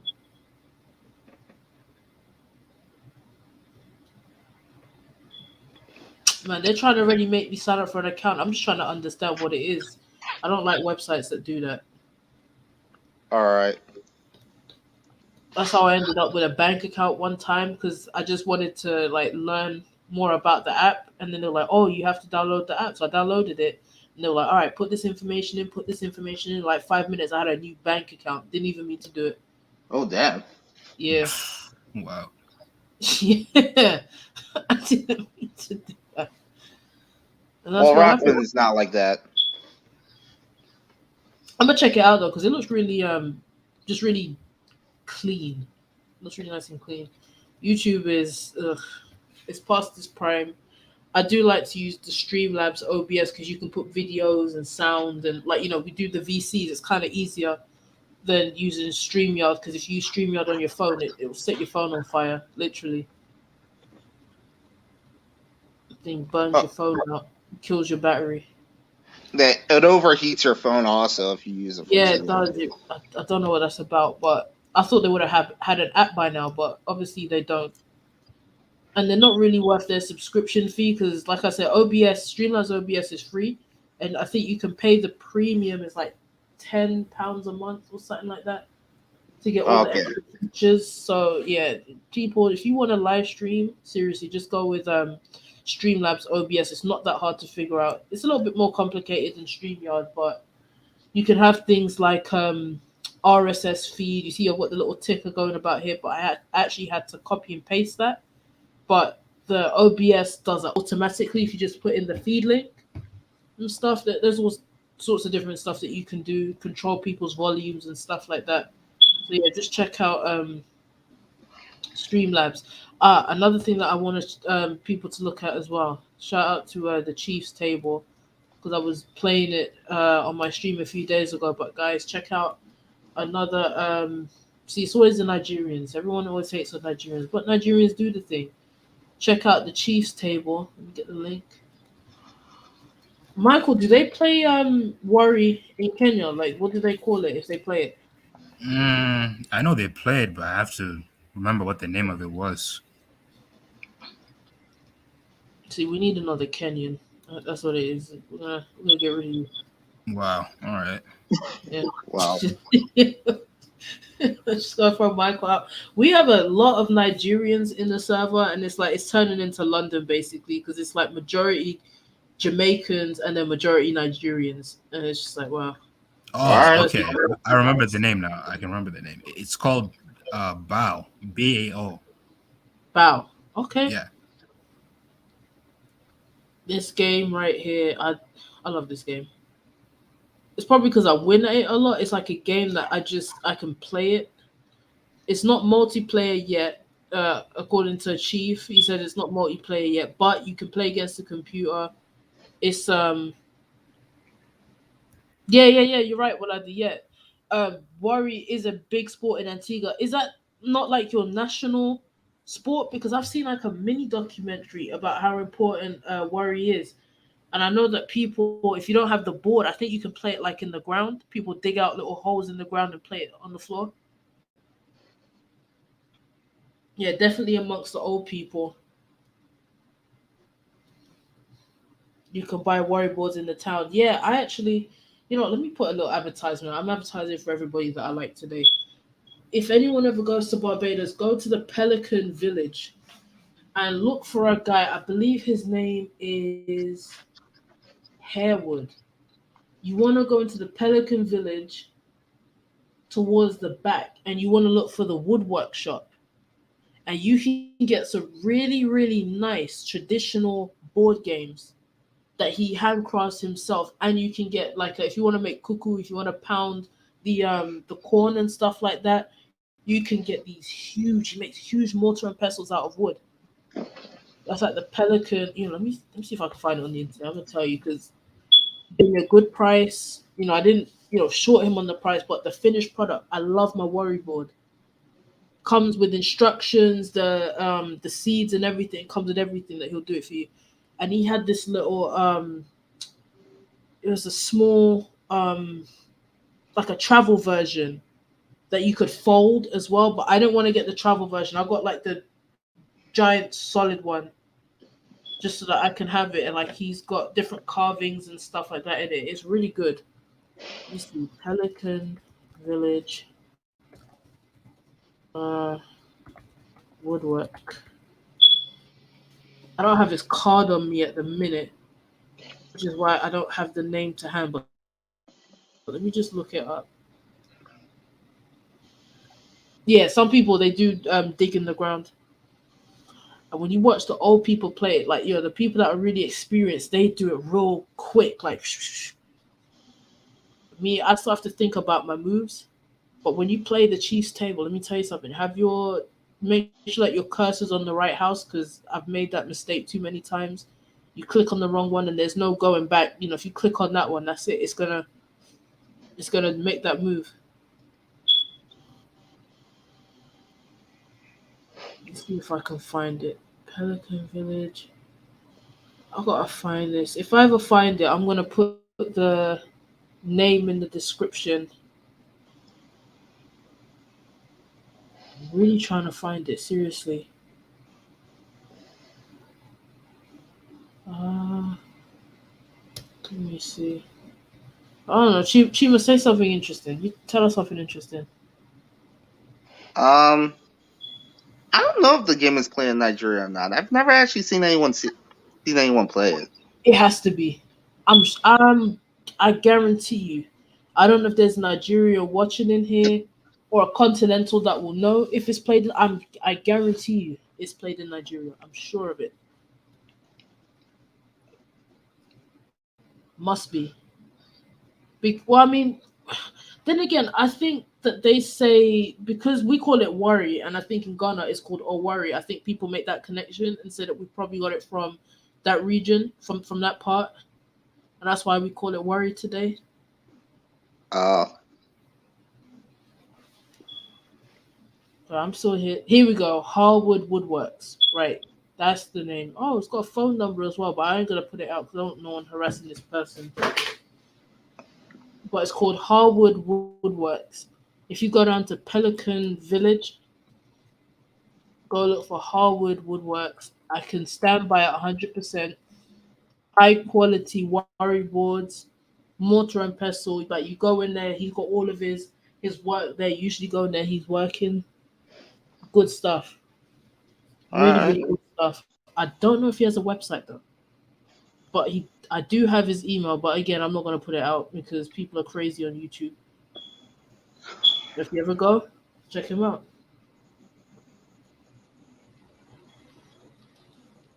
When you go by the post office or the taxi stand, the taxi drivers outside play all day long. That's good. That's good. You go to Barbados by the taxi drivers, they just yell at you for a ride, or they're drinking and playing dominoes.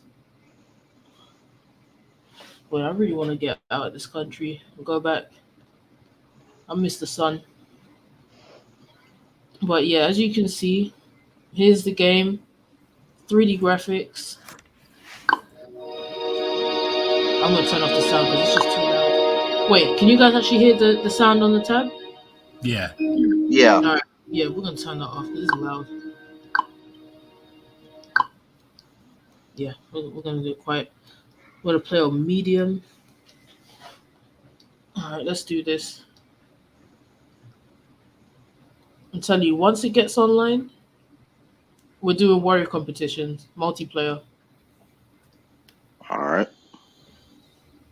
I feel like we could probably like compete with other black servers and then just the hell? Oh. Did I already tell you guys that Nigeria got a silver medal in wrestling and then a bronze medal for long jump already? Or I didn't. You told us they got silver and gold, but you didn't tell us what it was for. So say that Okay. again. It's silver for wrestling and bronze for long jump. Okay, heard. Okay. All right. Oh, I seen this one video. This guy was doing long jump, and he like jumped as if he was jumping into bed. It was weird.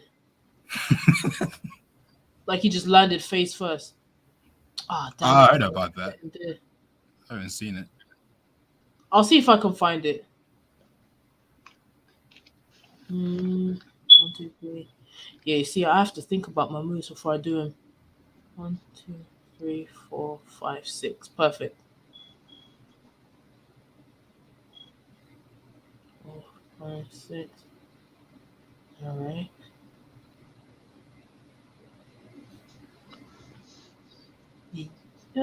Yeah, I'll be able to capture. 1, 2, 3, 5, 6, 7. Yeah, they play this in Nigeria. They have to. You know, Chima, best person to ask would be Chief. Well, Chief is Nigerian, so I'm just going to assume that the fact that Chief is Nigerian, they play it in Nigeria. Wow. 1, 2, 3, 4, 5, 6, 7, 8, 9. Let's see. 1, 2, 3, 4, 5, 6, 7, 8, 9. Chop.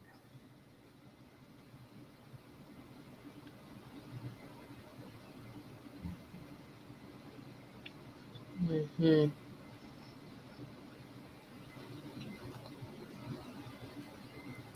All right, you guys taking bets. Who do you think's gonna win, me or the computer?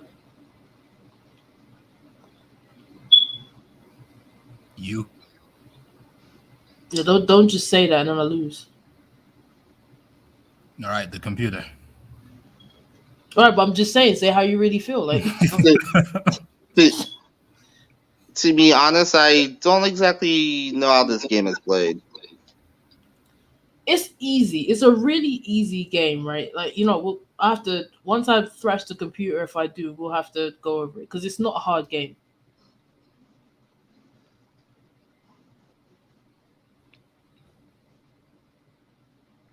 hmm Which way do I want to go with this? Let's make it easy. 1, 2, 1, 2, 1, 2, 3, 4, 5, 6. Thank God. All right. 1, 2, 3, 6, 7, 8. So essentially, what you're trying to do, right? You see, like all these seeds here. You Yeah, want to get the other side seeds into your house. You want to capture them, right? So what I'm gonna do. You see this? You see this one here? I'm gonna make a move with this, right? And what's gonna yeah. happen is you drop one seed as you make your move. You drop however many seeds you got. You drop one into each house, right? So what I'm gonna do is I'm gonna use this one, and it's gonna go 1, 2, and because when I drop a seed into this one, it's gonna make 3 seeds, and I drop into this one, it's gonna make 2 seeds. If you make 3 seeds or 2 seeds, you can capture them. So watch, I'm gonna capture these two. 1, 2. See that there? 1, 2. All right. So I think you need to get. I think it's like 25. If I'm correct, I think if it's 25, that then you win. But then there's also certain circumstances. If I go 1, 2, 3, 4, and I capture that one, then now Oh, 1, 2, 3. Okay. So I go bang, and I capture that one. And so I'm basically gonna end up forcing the computer to make this seed go all the way around. I don't have enough seeds to catch up to that one, so I'm just gonna go 1.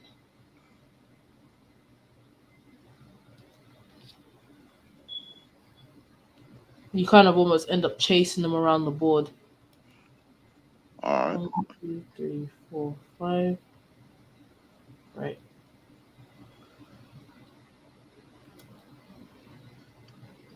3, 4, 5.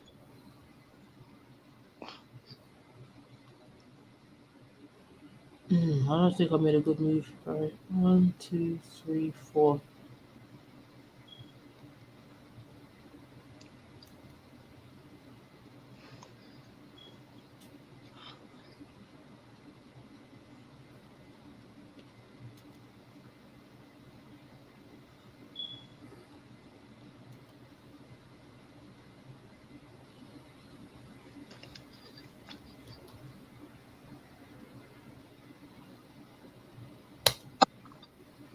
Yeah, they got me stuck.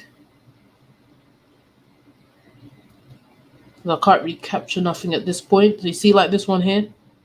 If I had enough seeds, then I could go around and take it. But I've only got one in each house. Yeah. Doesn't serve me any. I think the rules probably changed by region now, from what I understand. And maybe I'll get Chief if he'll come on and explain exactly like how it works, like the deeper intricacies. Because I'm not gonna lie, I think he really does just study it. Because to make a game like this, you really have to know what you're doing. Oh damn! Wow.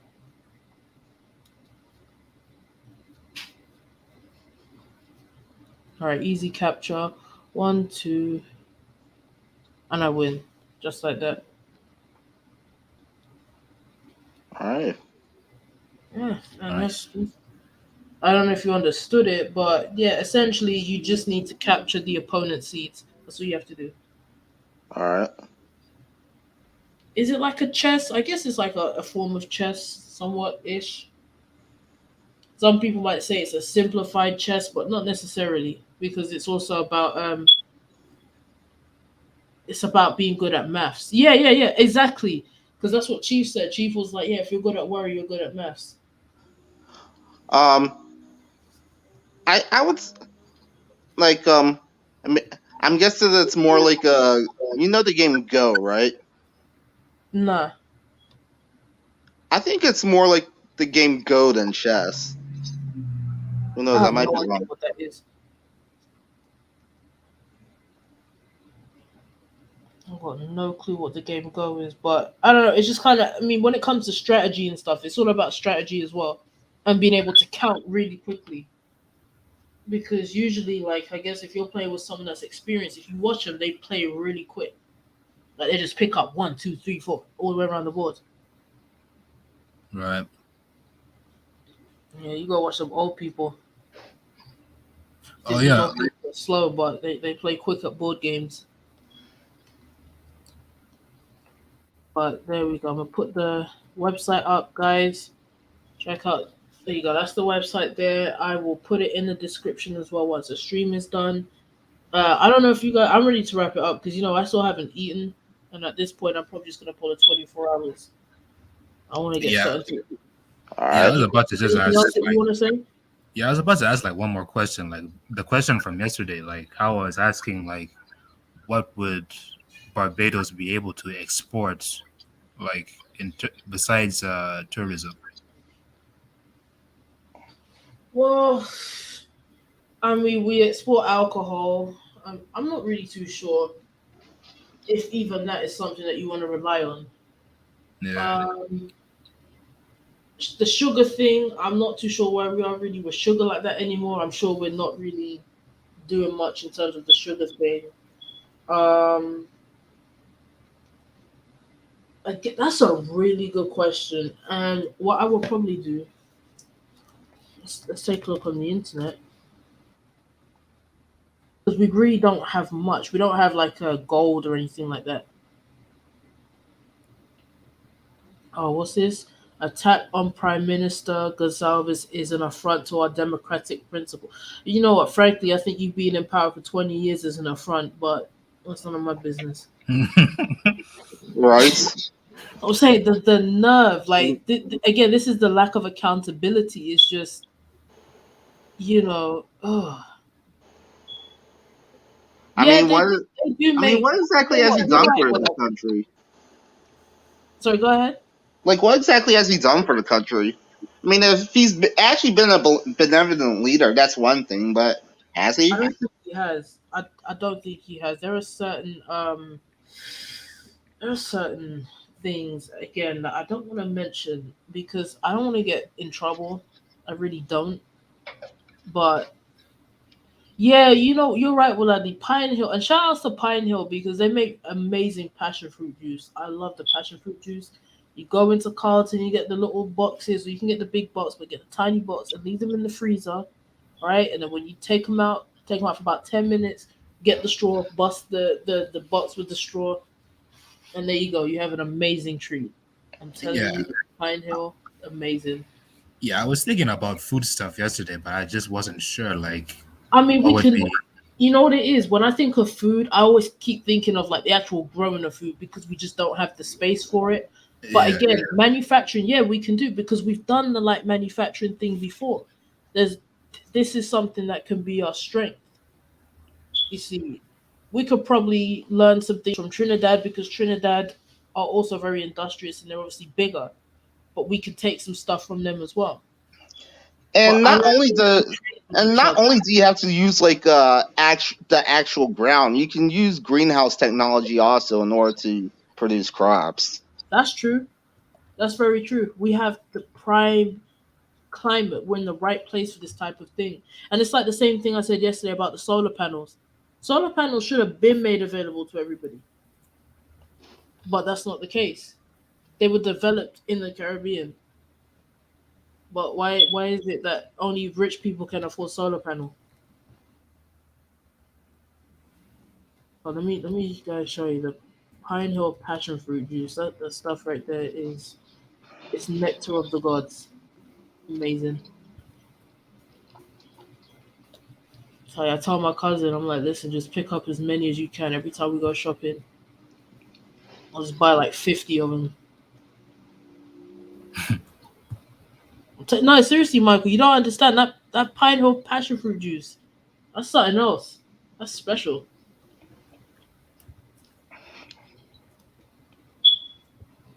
Let's see. How do I open it? Open image. I done it in a new tab. There you go. Just by looking at the box, it looks good. Telling you when it's boiling hot, and I love the hot weather, especially like midday when it's really really hot, and you're standing out there waiting for the van, and the van that you need is never showing up, and it's just roasting, and there's too many people at the bus shelter, so you can't even catch no shade. Have one of these with you. I'm telling you, it's gonna make your day easy. Like it looks like it can make a good ice cream syrup. It could, it would, it really would. Yeah, Pine Hill Dairies, they make great drinks. So, oh, okay, and medications. And these are things that you don't really hear too much about. And if they would invest in this, if they could make Barbados, a medical manufacturing center, then that would be great. Yeah, I could And get you you a would lot have of money. more medical professionals and so on and so forth in the country. Like these are things that we could do. But I feel like Mia Motley is too focused on trying to cement herself as the the gap tooth dictator. I'm just saying that. First, I feel like roasting. I'm in the mood, but still, that's just how I feel. Gap Uh, tooth dictator.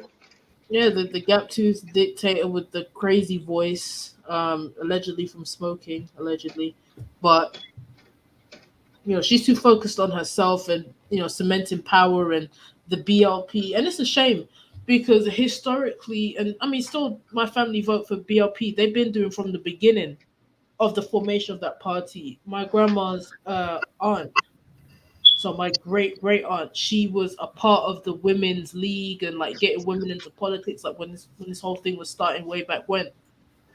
So to kind of see what it's been reduced to now, it's kind of embarrassing. It's kind of embarrassing because we don't really vote DLP. We've got some family that do, but let me tell you, they really won't talk to each other when it comes to election times. They won't. It's that deep. But yeah, that's pretty much it. I don't really have much else to say. Um, well, Adley, we need you more on because you are like our connection to back home. And I want to learn more about Antigua as well because it's just like I've only been to Antigua technically like once because I had to stop there on an emergency flight and you only saw it at night. And yeah, I mean VC Bird's runway was cool. I guess I thought that we weren't gonna take off because the plane was taking ages to get off the ground. But yeah, that's about it. That's all I know of Antigua.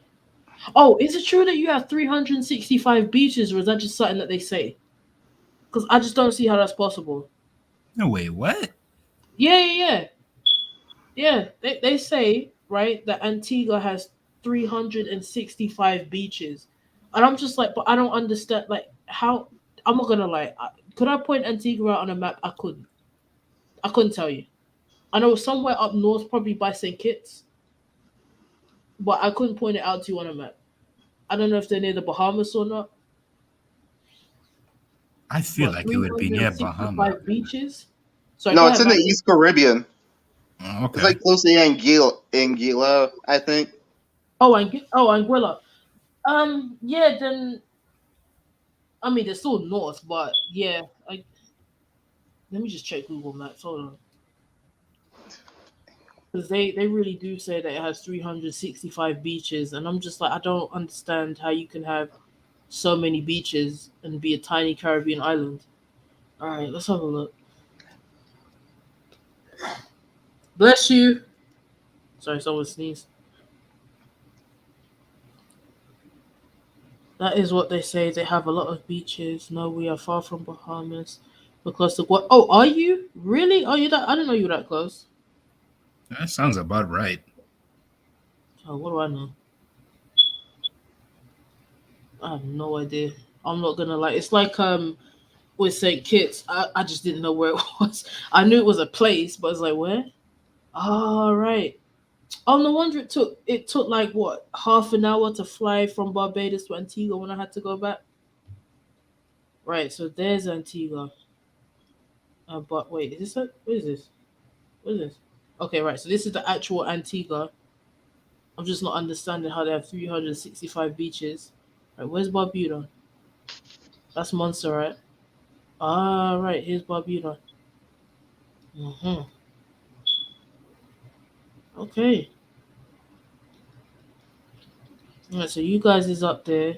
Right, yep. Guadeloupe, Dominica, Martinique, St. Lucia, St. Vincent. Shout outs to the lady, the Vincy Top Bowler. Someone needs to put her on the West Indies cricket team because I swear the shot that she got, and the sister island is Dominica. Alright, I didn't know that. Did not know that. But seriously, boy, that lady, the Vincy sniper, Wow. Did she get arrested? Yeah, let me check the news actually. Hold on. Michael, And then you. I just seen what you said in general chat. just I just seen it. Hold on. What was that? What was I looking up now? Oh, the lady, she was arrested. Yeah. St. Vincent, Prime Minister. Let's see, what's the news saying? Wow, they really put that like Prime Minister recovering in the hospital after rock attack. Like, come on, man. Really? When I first Just a seen the bump on the head. video, I thought that he was getting like slapped in the head. That's what it looked like to me. That he was like getting slapped in the head. But it was like people, I guess, trying to shield him. And all right, he was covered in some blood and so on and so forth. But it was like, come on, guys, let's not act like he got shot. I'm not saying it's right. I'm not saying that, but we're not gonna act like he got JFK'd out here. Like let's not act like that. Mhm. Oh yeah, right, yeah. Barbuda is and they mix us up. They mix up Barbados, Barbuda, and Bermuda, and sometimes Bahamas. And that's really annoying when people do that. Like, can you just, they're different places, guys. All right. I don't even think Bermuda counts as Caribbean because they're really not in the Caribbean. Trying to see if I can find. Here we go. Woman in custody. Shout out to her. Woman in custody over Prime Minister Gonsalves' injury. That was a woman. Salute to her. Come What on, you man. telling me that some dude said that his side chick did it? Yeah, someone. I mean, they were joking. I think saying like, "Oh, it must have been his side chick because a woman did it." But listen, like I said, I don't want to go into that because I don't want to get in trouble.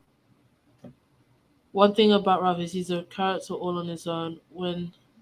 Yeah, he's good at speeches. I'm not gonna lie, he's good at speeches. And one thing that I will give him, and this will surprise people, he has written a very comprehensive book on reparations for St. Oh, Vincent at least. And I'm talking about number. I bought the book. I've got the book and I've read it through and through. It's a good book, and he gives you monetary breakdowns, history, what happened at certain points because some people were shipped off from St. Vincent by the French to Honduras and places in Central America as well because they were having troubles fighting the indigenous people. And so what they thought to do was just move them, just remove them. hmm. So I'll give him that, even though I find it strange that a descendant of the Portuguese is kind of leading that charge. It just, to me, it's a bit like, what? That's a bit weird.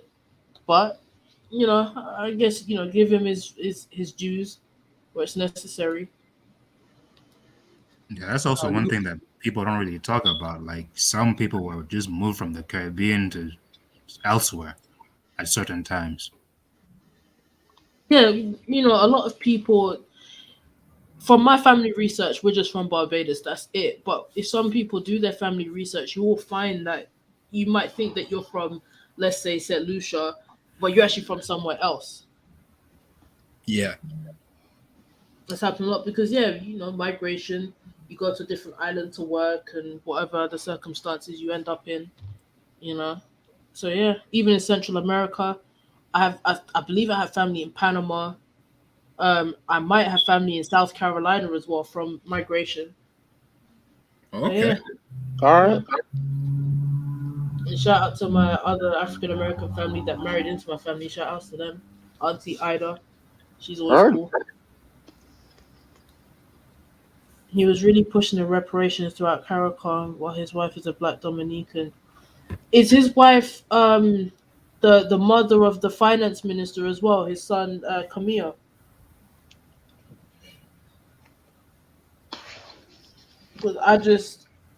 Because it screams that there's something wrong when you put your son as the finance minister, like you said yesterday, Michael, kind of Duvalier style. Yeah, it reminded me of Duvalier and Haiti. And like And at not, the end of at the end of the article, it said, "Oh, he needs to familiarize himself with the finances." I'm like, "Oh my god, that's not good." I mean, it's not just the Duvaliers. The Dos Santos family of Angola did the same thing. Oh, you have a point. Yeah, It's nepotism, Yeah. and that's another reason why yeah, there is nepotism that goes on in the Caribbean as well, which is adding to people's frustration. yeah. I wouldn't be surprised if this just turns into the Papa Doc situation. Well, he's been in power, like I said, since 2001. I have maybe the constitution allows it. I don't know, but how this happens, I'm not sure. Wasn't Papa Doc in power for decades himself, or is it longer? I think it was longer. Yeah, And I mean, if it's not him in power, obviously, he died, and then his the son. son took over. So, well, what's the difference? Type of thing. I mean, thankfully, Ralph hasn't been brutal. Not as far as I know, other than to that Yugi Farrell woman.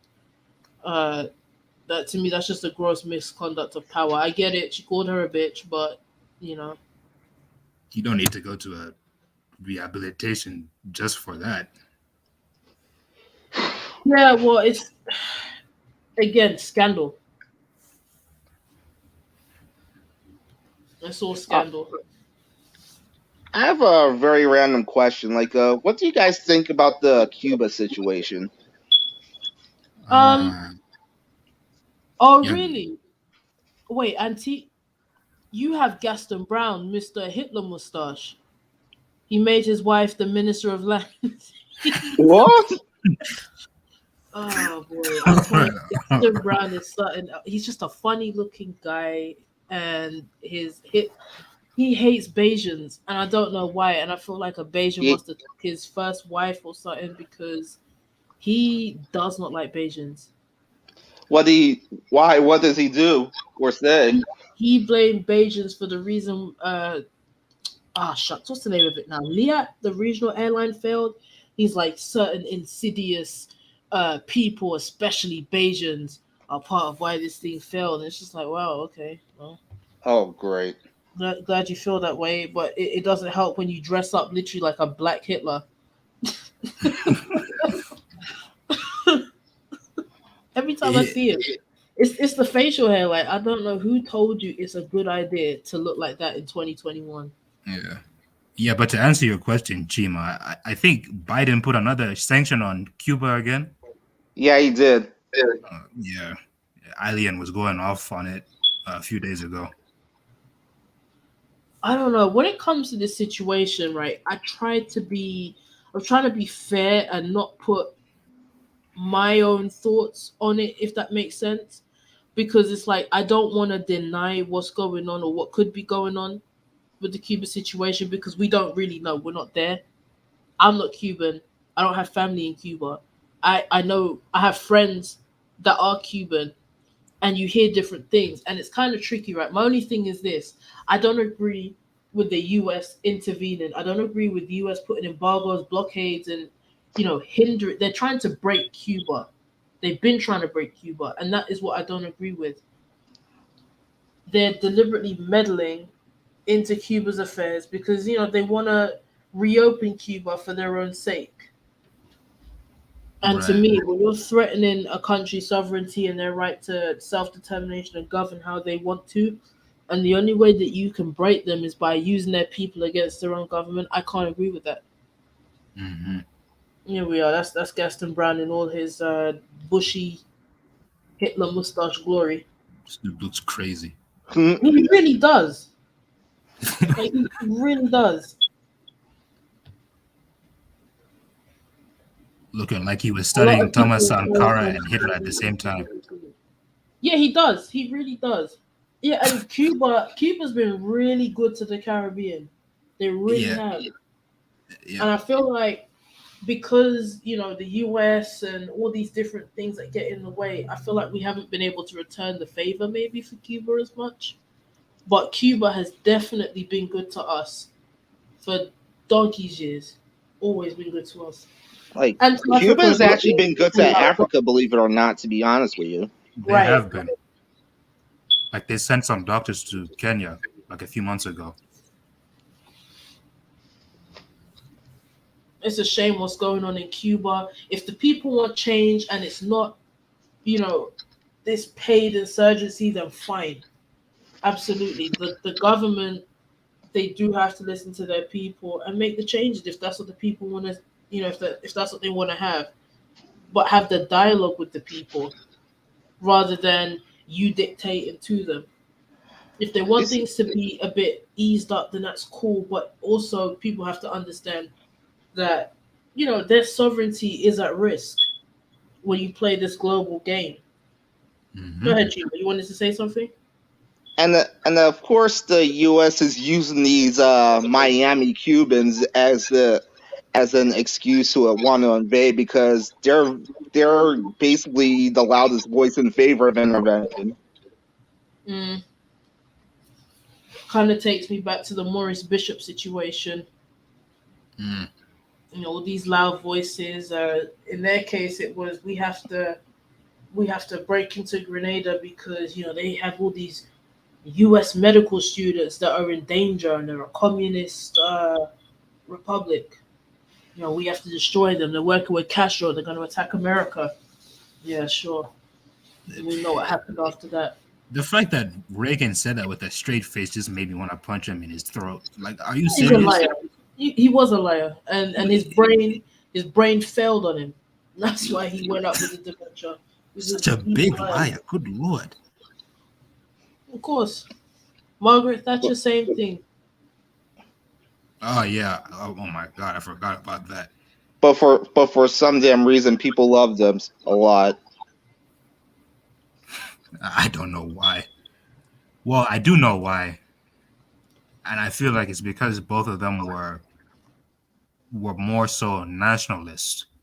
Like it was all about them, nobody else. But yet they kept intervening with everybody else. Right.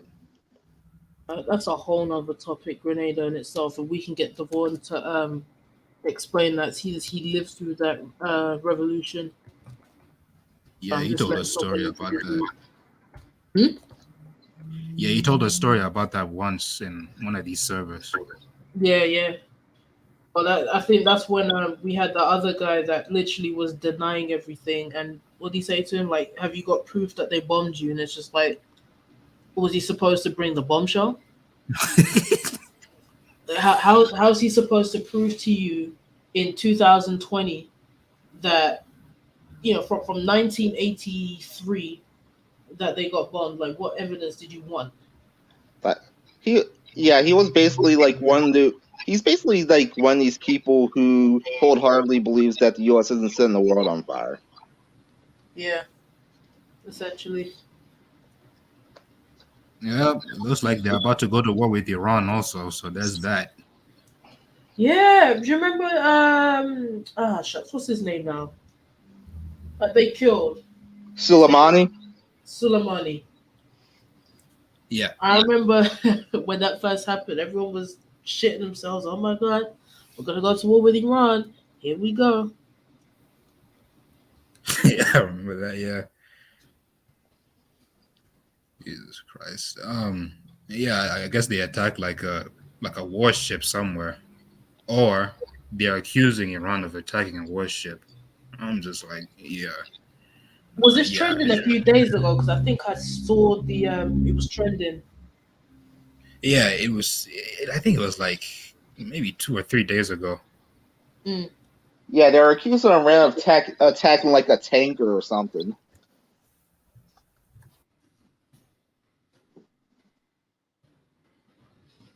Yeah, it's always some BS with these people.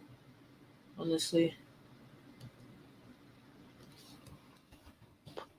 I mean, as for Cuba, like as for these Miami Cubans, like I mean, me personally, I don't really trust what they're saying.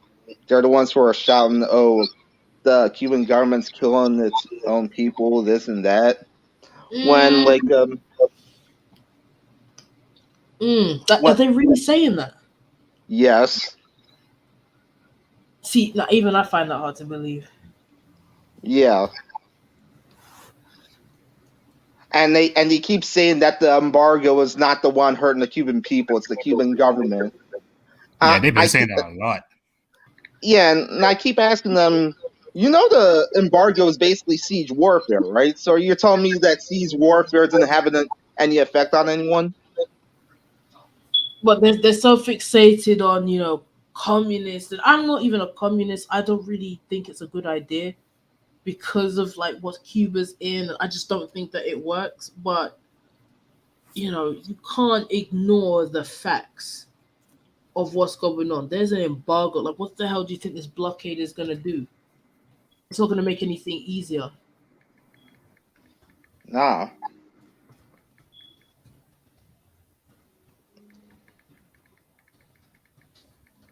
All right, cool. We got a new member in the server All on the right. U.S. Virgin Islands. That's cool. We've got our first.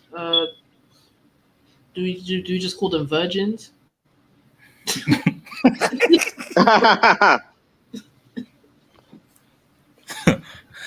Yo, gotta go find the actual Like, yeah, the like what the do real Virginians, Virgin Island, probably Virgin Islander. Like, you just want to call them a virgin for sure.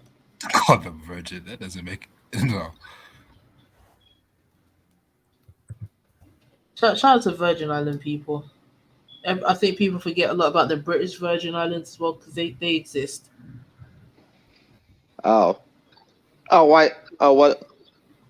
Oh, just agreeing to them. Yeah, shout out to them. You got the US VI, British VI. I think that's the only VIs I could think of. You got Turks and Caicos, but they're still at overseas territory and all that fun stuff. Yeah, go colonialism. Yeah, Yeah. majority of persons couldn't read or write. Yeah, it was. It was. Cuba was basically the mob's playground. All their casinos, entertainment, all that stuff. And Cubans had enough, and they said, "All right, no more." I do think I will say my critique of the Cuban government, and it's kind of hard again because of the predicament. But it's like there has to be another way. I'm sure that there are things that they could have done differently to maybe avoid a situation like this or try and bring some kind of prosperity to Cubans. Obviously, it's hard in these times, but there's always something that they could have done to maybe try and improve the situation for the people. But to put their sovereignty at risk, I can't agree with it. I This think the Cuban government at least tries. right. Yeah, this is between Cuba's government and its people.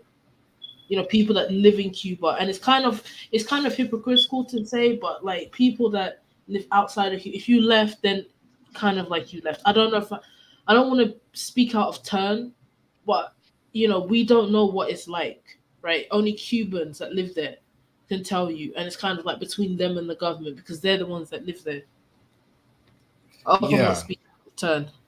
yeah. Like I know what you mean. Like we can't really form a solid opinion because we're not there. But at the same time, it's like damn well you can't trust these Western media sources that tell you all these things about Cuba. And I'm like, yeah, You really can't.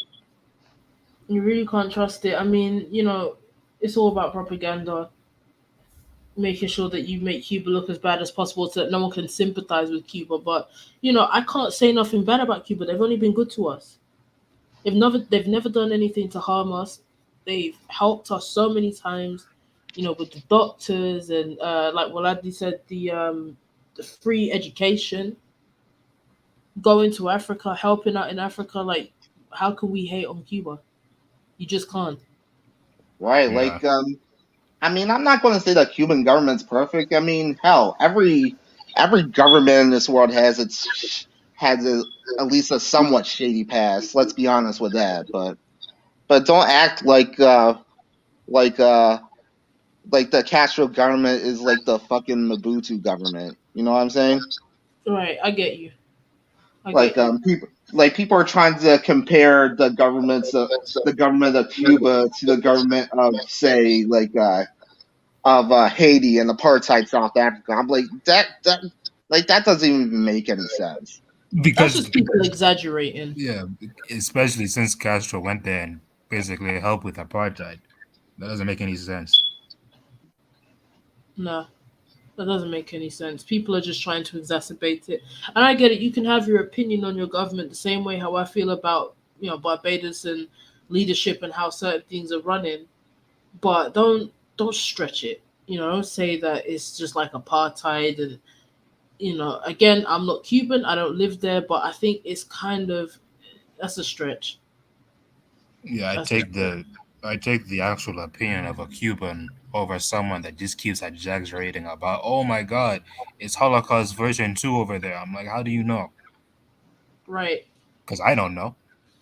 I mean, I'm hoping that I can go to Cuba next year because I want to go and do my drumming practice and training and stuff like that, and learn under the teachers and stuff. I just hope that Cuba is stable. The U.S. don't get in there. I remember they were talking about trying to frame Cuba for a potential bombing of Miami, so Oh they my can blame it God. on Cuba. Yes. Yes.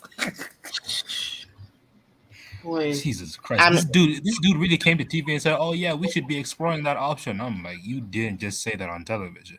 I mean, let's be honest. A lot of these Miami Cubans, they're basically descendants of of the of Batista's upper class. Yeah. You know what I'm saying? Yeah. Capitalists. They just went where capitalism was.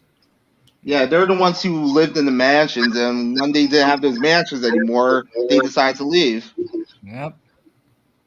and they decided to leave on their own admissions. Not like Castro was trying to keep them there. Right. yeah, he said you can go if you want to go. If you want to stay, you stay. I think he let some people out of prison and said, okay, if you want to stay here, you can stay here. If you want to go, you Yeah, can he go. did. He cleaned out the prisons. Yep, Yeah. he did. You weren't holding your hostage. There you go. Shout outs to Fidel Castro, Maurice Bishop, and I always forget this guy's name. Was this Ortega? I think his name was I think you of might of be right. Nicaragua. I'm pretty sure that's Y- Ortega. Yeah, you might be right. Yeah, I'm sorry for forgetting his name. Let me find it. But yeah, I think we kind of covered everything today. To be quite honest, we've done pretty Yeah. good. It's not went 20 hours into the live stream, 2.5 hours. We had people come in. Much appreciated to Miss Uganda for joining and Wadladi coming in and explaining things to us and giving perspective. Much appreciation to you, Chima and Michael, for coming in with your questions. And Chima, again, your page. People, please check out. Hold on, where is it? Please check out Chima's Instagram and follow it for his great At cooking. at Village Man Food Spot. That's it. Village Man Food Spot. I'm sorry, I'm going through the chat. I'm trying to find it. There we go. Village Man Food Spot. Please follow Chima on Instagram. Support. And also, please support the Chiefs table so that you can play Worry Online in I think it's 4K graphics that you can play it in. And it's a good game. It's not laggy. You're playing the game. The graphics are cool. And yeah, I don't get bored of it, but that's because I really do like playing Worry. Mm-hmm. Yeah. Yep. Well, this new person, I'm just gonna drill him with a whole bunch of questions because I don't know much about the USVI. They sound Jamaican. Like, I just know that Candace Owens is from there. You're lying. Is Yo, she? what? What? Come Yeah, on. she is. No, you're lying. God. You know what? No, she's U.S. Virgin Islands. She don't even count. Like that's U.S. Virgin Islands. I have to find this out. You see, now team is out here dropping bombshells right when we're about to end. Hold on, Candace Owen, U.S. VI.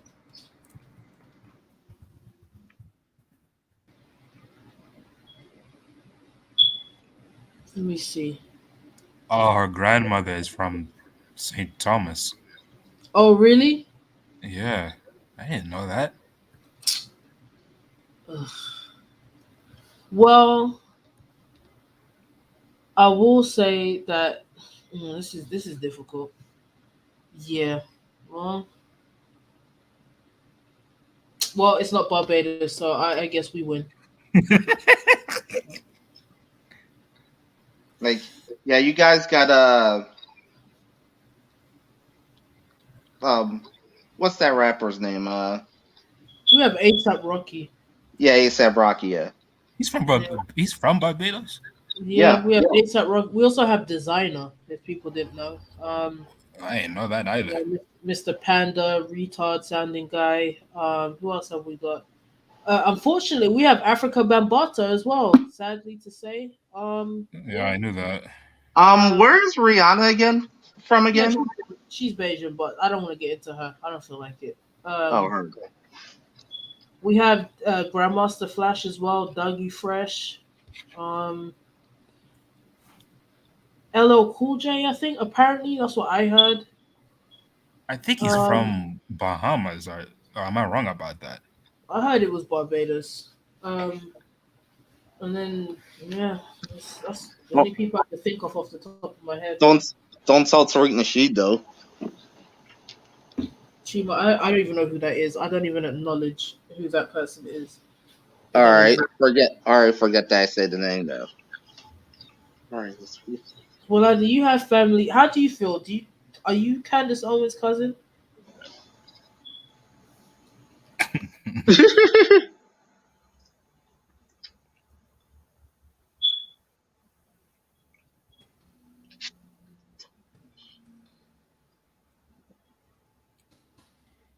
Yeah, well, you know what, guys? I'm gonna wrap it up.